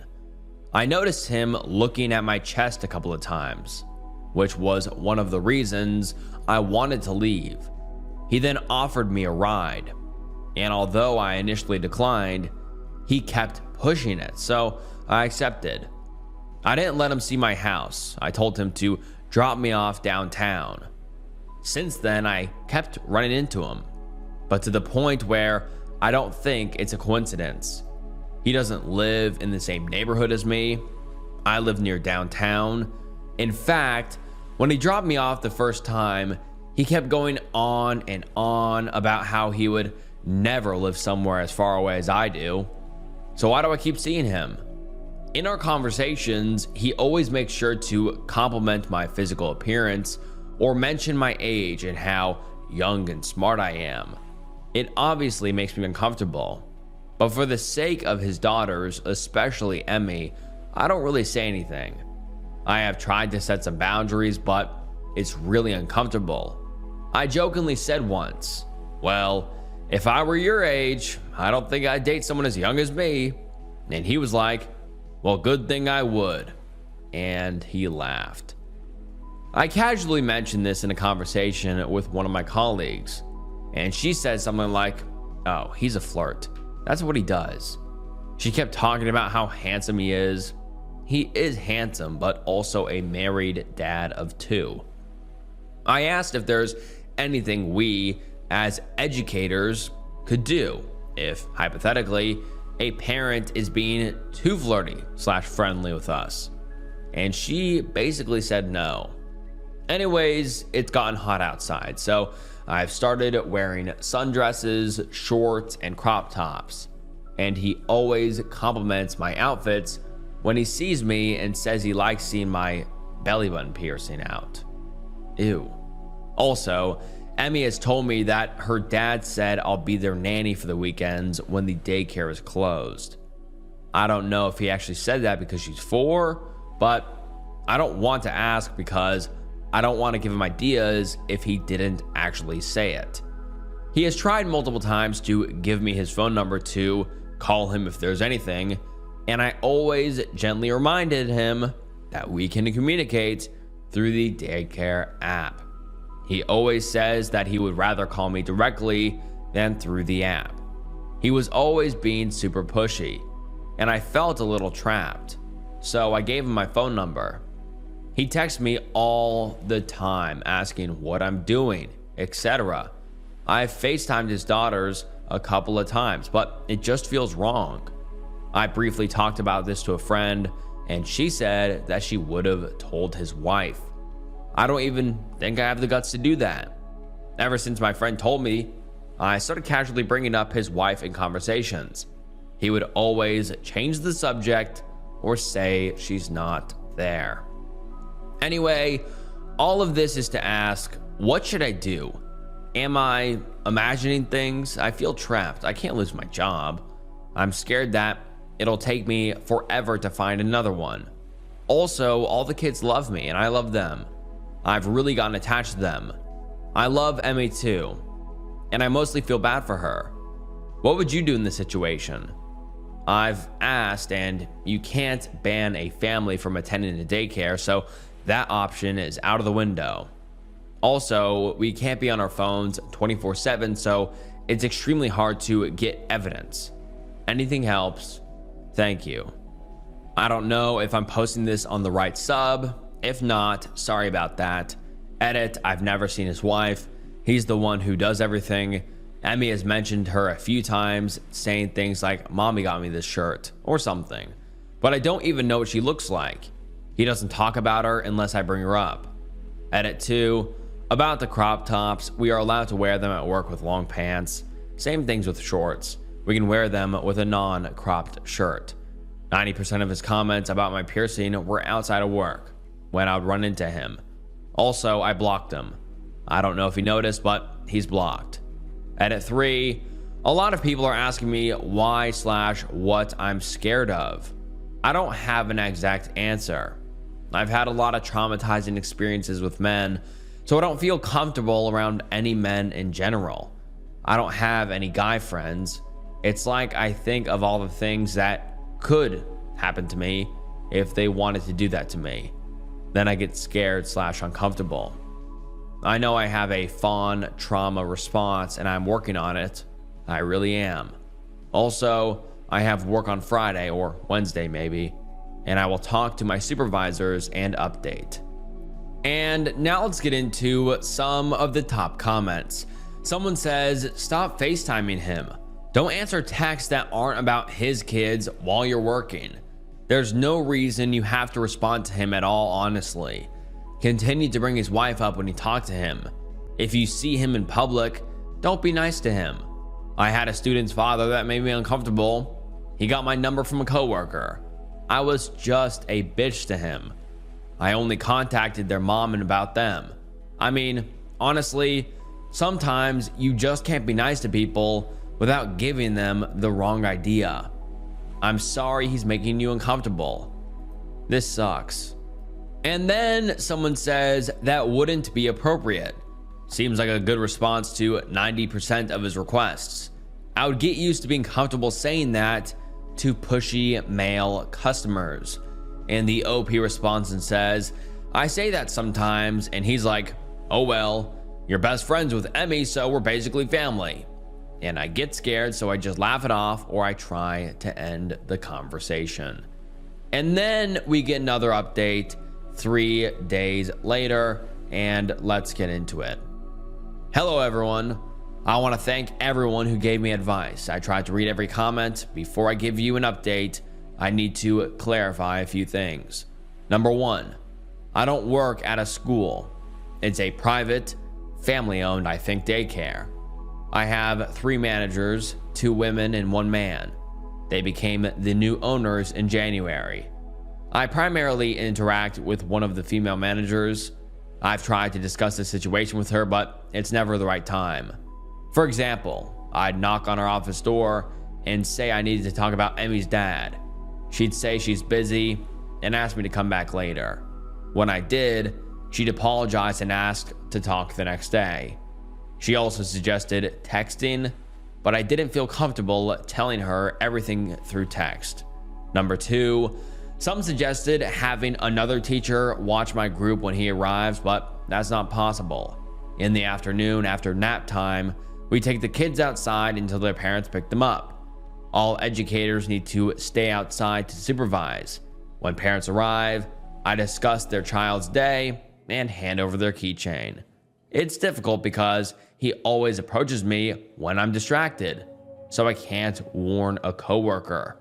Number 3, rides. The first time I saw him outside of work was at the grocery store. He recognized me. We chatted briefly, and he offered me a ride. I declined, but he insisted, saying it was ungentlemanly to let me carry groceries alone. He paid for my groceries and drove me home. Despite my discomfort, I sat in the back seat, but still, I shouldn't have said yes. I was just so weirded out by the entire situation. The second time was at a gas station. After hanging out with a friend in his neighborhood, I stopped there for a drink. He saw me and again offered a ride. He was pushy, so I reluctantly agreed. That was the last time I accepted a ride from him. Number 4, clothing. Most of his comments about my piercing happened outside of work. I don't wear revealing clothes to work. I mostly wear sweats. Occasionally, I wear a long sleeve crop top with sweatpants, which my managers don't mind. We're allowed to wear mom shorts, but again, most of the time, I wear sweats. Number 5, FaceTime. I FaceTimed his daughters 3 times, and each call lasted less than 5 minutes. I realize now that this was inappropriate, but yes, it happened. Number 6, texting. I don't always respond to his texts. If he texts 10 times, I might reply 3 times. The thing is, he often asks in person why I don't respond, telling me he had something important to say. He'd sometimes say that in front of Emmy. Then Emmy says, "You see that, Emmy? She's not nice to daddy. She doesn't want to talk to me." Number 7, I live in Canada. Some suggested carrying pepper spray for protection, but that's illegal here, so that's not an option. Number 8, I don't know his exact age, but I'd guess late 30s to mid 40s. I've never seen his wife. Some suggested they might be separated. Maybe. Emmy has mentioned her mom before, but she seemed closer to her dad. And number 9, the dating comment. I had zero idea my comment could be seen as flirting. I thought I was indirectly turning him down. When the topic of dating came up, I said I didn't want a relationship. He joked that we'd get along great, and I responded by saying, "Don't you think you're a little too old for me?"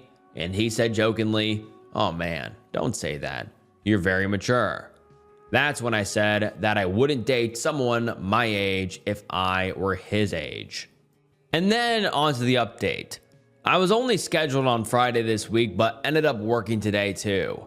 I texted my manager saying I have something very important to tell her about a parent and that I'm afraid for my safety and it could be compromised. She asked me to come to her office before work to talk about it. I was very scared because reading the comments made me realize that I could lose my job because I gave him my number. But I still told her everything. Looking back, I missed a few things, but I told her the most important things.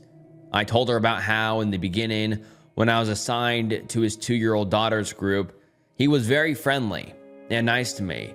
But it escalated when I started caring for Emmy. I told her about the grocery incident, the gas station incident, and seeing him near my neighborhood. She kinda defended him by saying that I live near downtown, so it's not a miracle to run into someone there. I then brought up the fact that, yes, I understand that, but he's told me that he enjoys staying in his neighborhood and that I live so far away. And he doesn't understand how I'm able to work at a job so far away. So it was weird to see him so much. I think it made her understand more. I told her about the comments about my appearance. I asked her if it was possible to get assigned to another group, and she said yes.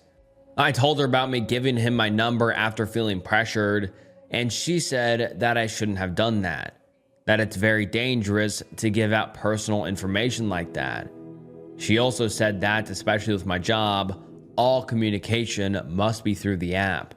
She said that she was a little more upset at the dad because he's been attending that daycare for almost 4 years, and he knows that parents are not allowed to do that. I then told her about how he makes Emmy play with her friends when it's time to go just to talk to me longer. She said that since I won't be assigned to Emmy's group, I won't even have to talk to him at all. She said that she'll take care of it and let the other girls know to keep an eye on him. I told her about the FaceTimes and how he told Emmy that I was mean for not answering one time and how he made her cry. She only said that was out of line. I asked if it was possible to ban him from attending, and she said maybe. She doesn't have any solid proof. I showed her some text messages, but she said that he was being friendly in the messages and there was nothing intimate. She said that most of this was basically hearsay, and she doesn't have any concrete proof of him being an actual predator. As for Emmy, we played together on the playground as usual. I think the hardest part for me is to slowly distance myself from her. I did, however, encourage her to play with her friends, but she would always come back every 5 minutes to ask to play with me. When her dad arrived, he greeted me and asked me about Emmy's day and her keychain. I said that I did not take care of her today and pointed to the girl that did. I then got up to get Emmy to tell her to leave. He tried to stop me, but I just kept walking. I didn't really give him time to talk to me. When I got Emmy, I gave her a hug, then stayed on the other side of the playground, and they left. I know it's not much, but at least I avoided an interaction with him today. I think that's it. I tried to answer everything. And now let's get into some of the top comments. Someone says, if he texts you, tell him that you got a memo from work that says all interaction with parents must go through the app with no exceptions for legal and safety reasons, and that you can't risk your job, then block them. Or just block them. And the OP responds and says, he's already blocked, but I've seen some comments saying I should mute him instead to have proof of what he says. I'm not really sure what to do.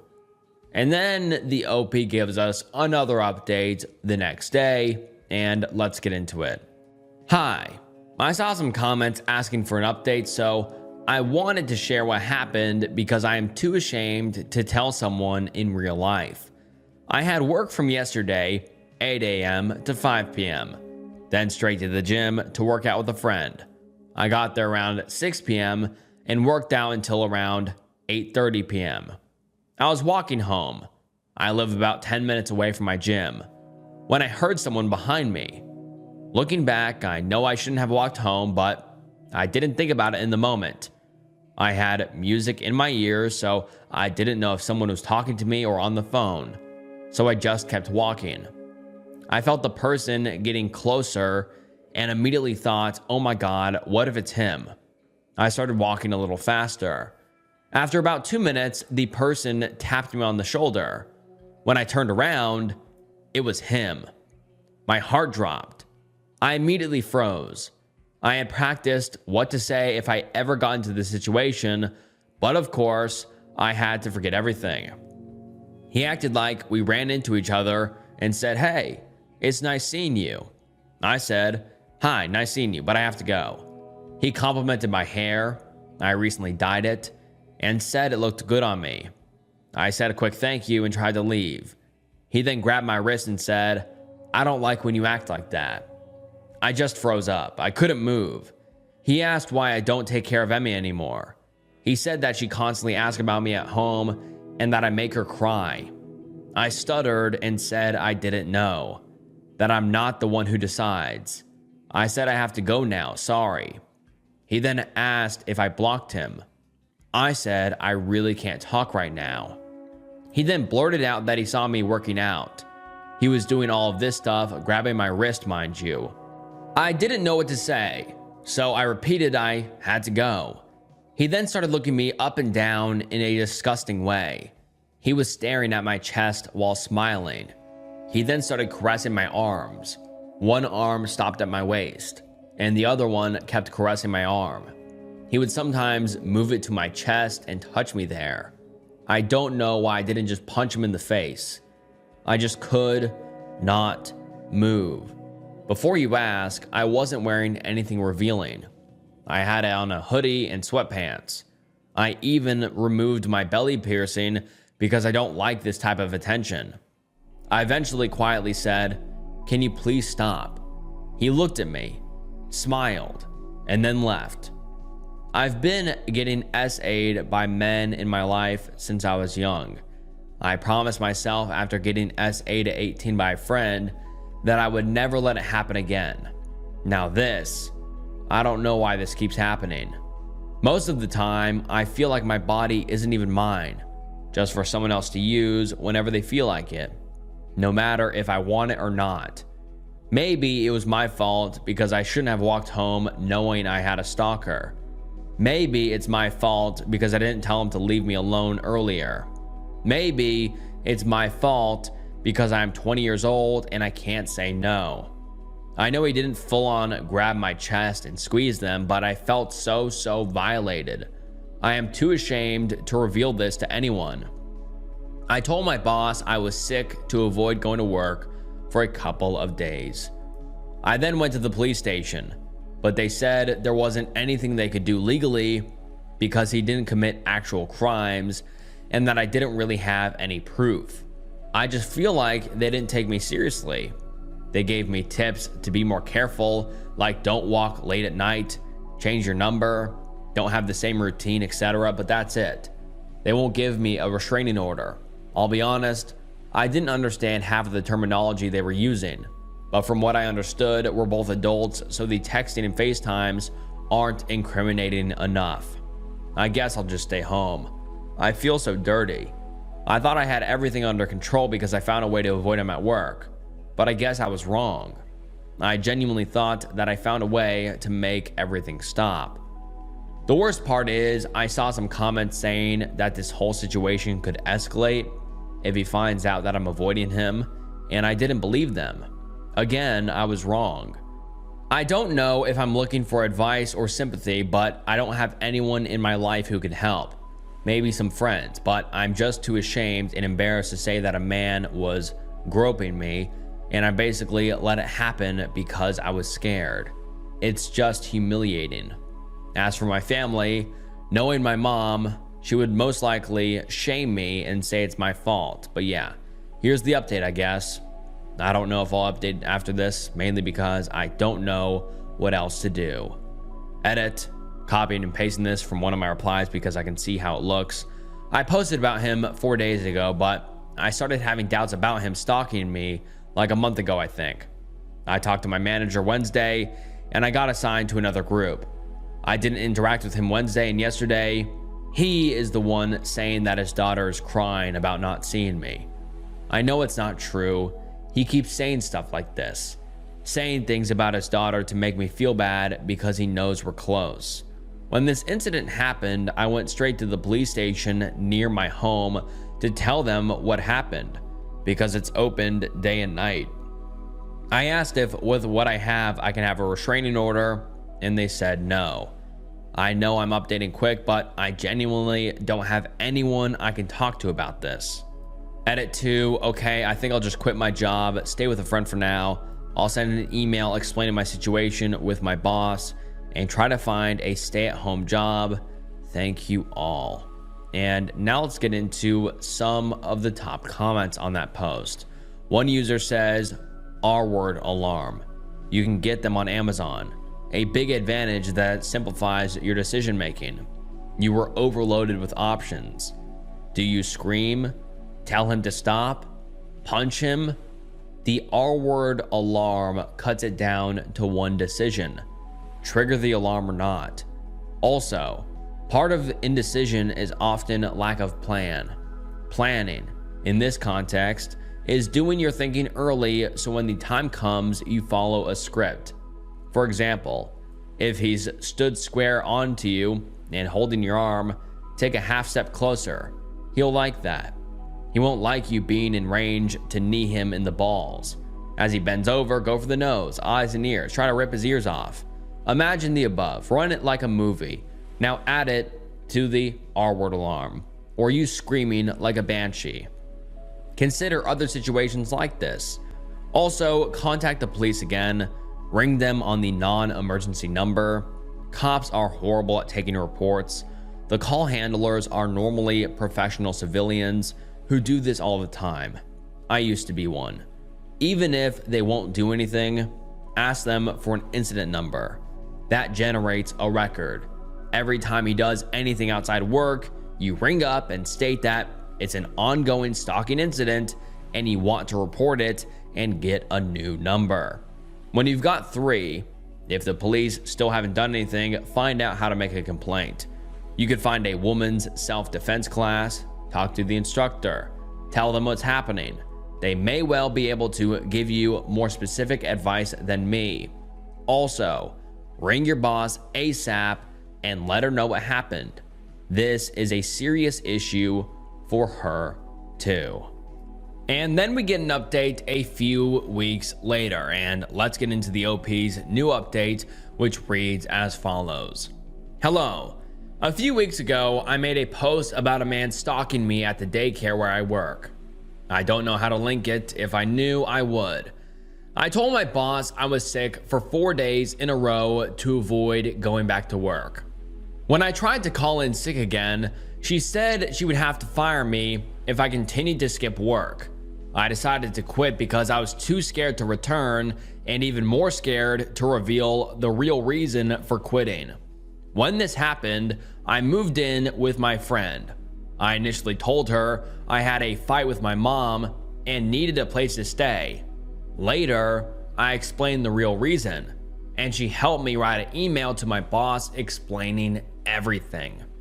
I filed a police report, but nothing happened. My boss contacted me 2 days later to discuss the situation. We had a Zoom meeting with all 3 of my bosses, and we talked about everything. She apologized for not taking me seriously and promised to do better. I asked if the man could be banned, but they said it was harder than I thought and would be hard on the kids. The best they could do was wait until August or September when his oldest daughter would start school. And then they would ask him to enroll his youngest in another daycare. My boss asked if I could eventually return to work, and I agreed on the condition that I wouldn't have to go outside or take care of his daughter. They agreed, and I returned to work the next day. I also found his wife's email address on the daycare app and told her everything. I was scared it could backfire, but I felt like she needed to know. She thanked me, explained that they were separated and in the process of getting a divorce, and said this wasn't the first time he had targeted a caretaker.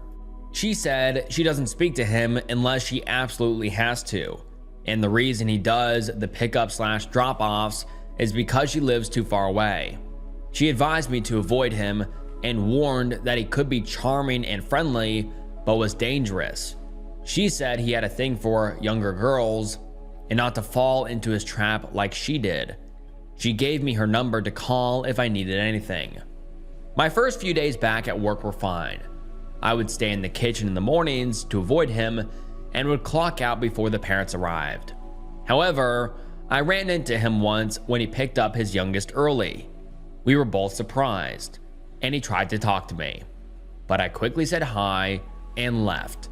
After that incident, I started receiving no caller ID calls again, which had stopped when I moved in with my friend. I went to the police to document everything and showed them the email from his ex-wife. They advised me to change my number, which I did, but they haven't contacted me since. He found my Instagram and sent me a request. My account is private, so I deleted the request, but he sent another one. My Instagram username is my first and last name, and I have an uncommon last name, so I'm worried about what he could find next. I changed my username, but he already saw it. My email address also is my first and last name. I'm considering quitting again, and I'm wondering if I'm exaggerating because he hasn't done anything yet. However, he knows my job, full name, Instagram, old phone number, and possibly my address and email. Should I tell his wife or meet up with her? I feel that if I tell my boss, they will just tell me to wait until September, and the police aren't doing anything. I partially blame myself for going back to the job where my problems started, but I love it, and it pays well. I think I'm moving to another city, and that would be the best scenario. But I can't afford it right now, hence why I went back to work in the first place. I always carry a R-word alarm on me now, feeling that he could appear anytime, and it's so unfair. Please, I need advice. Thank you. Edit, I'm from Ontario, Canada. And now let's get into some of the top comments. Someone says, don't delete your socials. That's evidence. Just ignore it. So it's there to show the police. Evidence is key to the police being able to do something. Remember that they have to have evidence in order to take action. How did he leave things with his wife? If she asked to be kept up to date, then do so.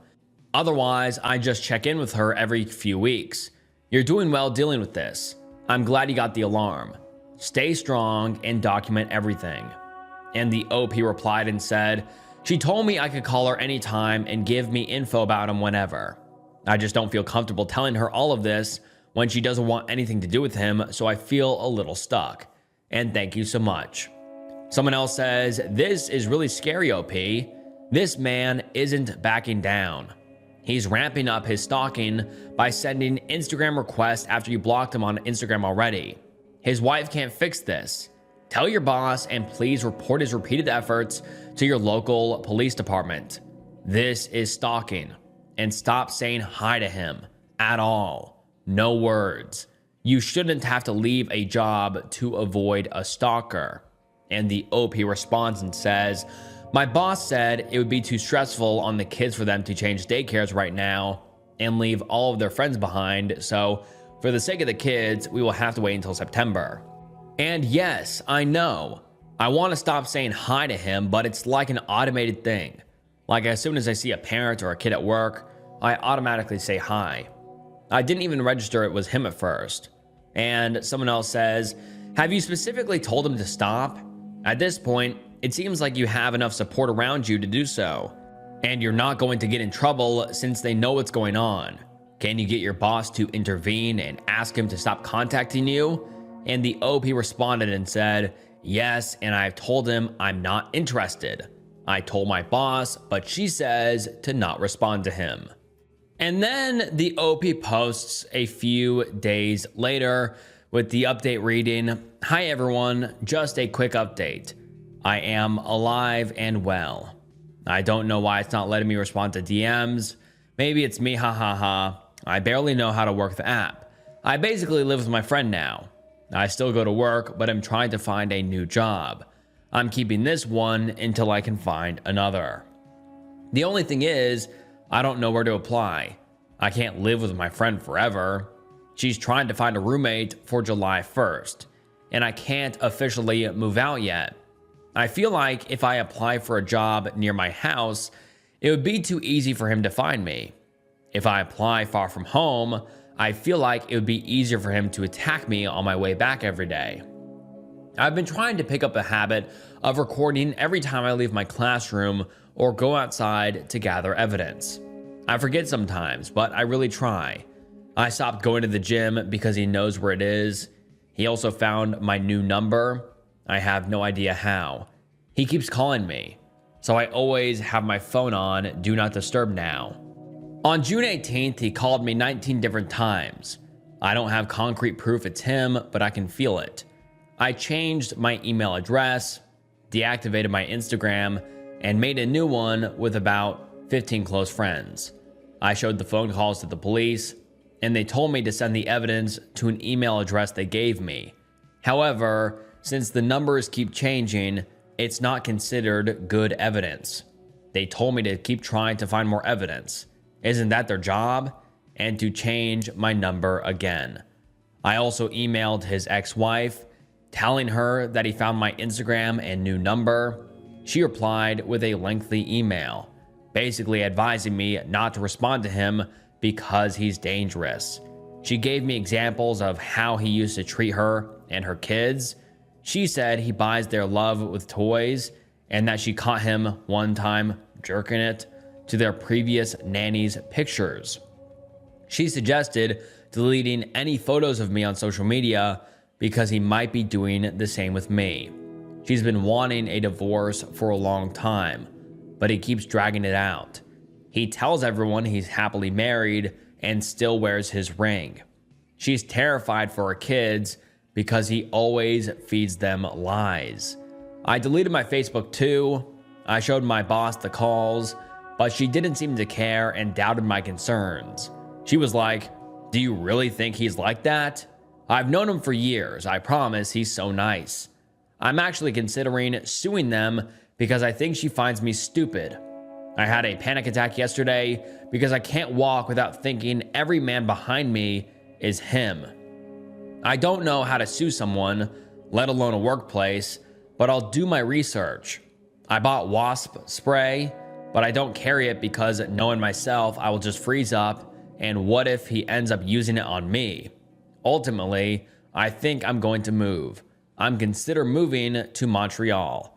I have a friend there and just want to get away from everything.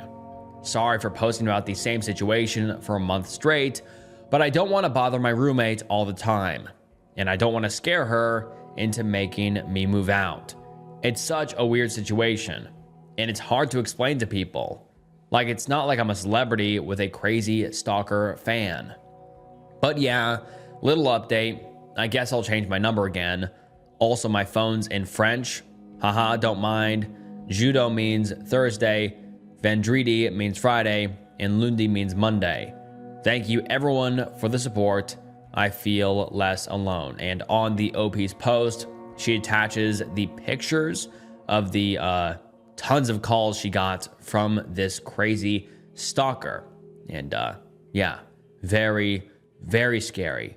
But then we get an update about 2 weeks later, and let's get into it. Hi everyone.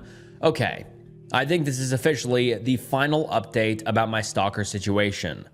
On Canada Day, I randomly ran into a girl I went to elementary school with, and we chatted for a while.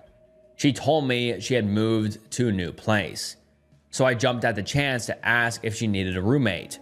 She said it would be great because she desperately needs someone. I looked up the area and found that I could definitely find a job there. I'll only tell a handful of people where I'm moving, but I am so happy I finally have a place. His ex-wife and I met up at a cafe, and I updated her on everything. I finally told her about how he touched me that one night after the gym because up until that point, I haven't told anyone, not even the police. I also told her that he still wears his ring and says he's married. I shared everything I could, and we comforted each other for a while. She said that one time she went through his work phone and saw videos of their previous nanny, who was very young at the time, changing.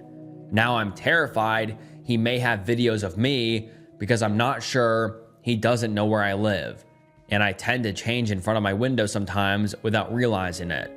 It also kind of surprised me, but she said not to let him know that he's getting a divorce. She advised me to act like I don't know anything. As for my stalker, I haven't seen him since the incident where we ran into each other near the nursery, but I keep getting calls. People have asked me what he says when I pick up, but he doesn't say anything. He spams me, I answer, then he doesn't say anything, so I hang up. As for my boss, I don't know if there's an HR department where I work. When I got hired, I didn't sign any paperwork. I just gave them my social security number and ID. I sent an email to my boss explaining that I'm quitting because she's enabling S-word harassment. And to summarize, I said that she's failing to protect her staff. I don't want to sue them because I don't want to get into this whole thing. I just want to leave. She apologized and asked to meet up, but I didn't answer because I feel like she will gaslight me. I'm getting my number changed and moving soon. I told his ex-wife she could use everything I told her for her divorce. I told her that she could tell my boss what I told her to, if she wanted. Hopefully, everything is over now, so I can finally shut up about this, LOL. Thank you all. And now let's get into some of the top comments. And someone says, did anyone say how the former nanny got away from him? Did it go on until he fixated on someone else? And the OP responds and says, the wife told the nanny behind her husband's back that they found someone else to babysit and not to come back. And that is the last update we have ever received from the OP. And I just really hope that the OP is safe and doing better now because that guy was a complete psycho. I mean, he tried to corner her on the street. He was obviously following her, and the way he groped her is just horrifying and disgusting. And I hope the OP was able to quit her job without any issues and move to another city and never have to deal with this creep ever again. But yeah, this is the last we've heard from the OP, so I assume everything went smoothly, but I just really hope it did. And yeah, I hope the OP is doing better now. And all right, guys, that wraps up some unhinged true Reddit threads. I really hope you enjoyed today's video. If you did, please like the video and subscribe to the channel. It really does help so much. And follow me on Instagram and follow the Spotify where I also post these. And yeah, thank you guys so much for watching to the end of the video. Your guys' support is literally insane. You guys are the best. And from the bottom of my heart, thank you guys so much for watching. And yeah, once again, thank you guys so much for watching. And this was Snook, and I'll see you next time. Bye.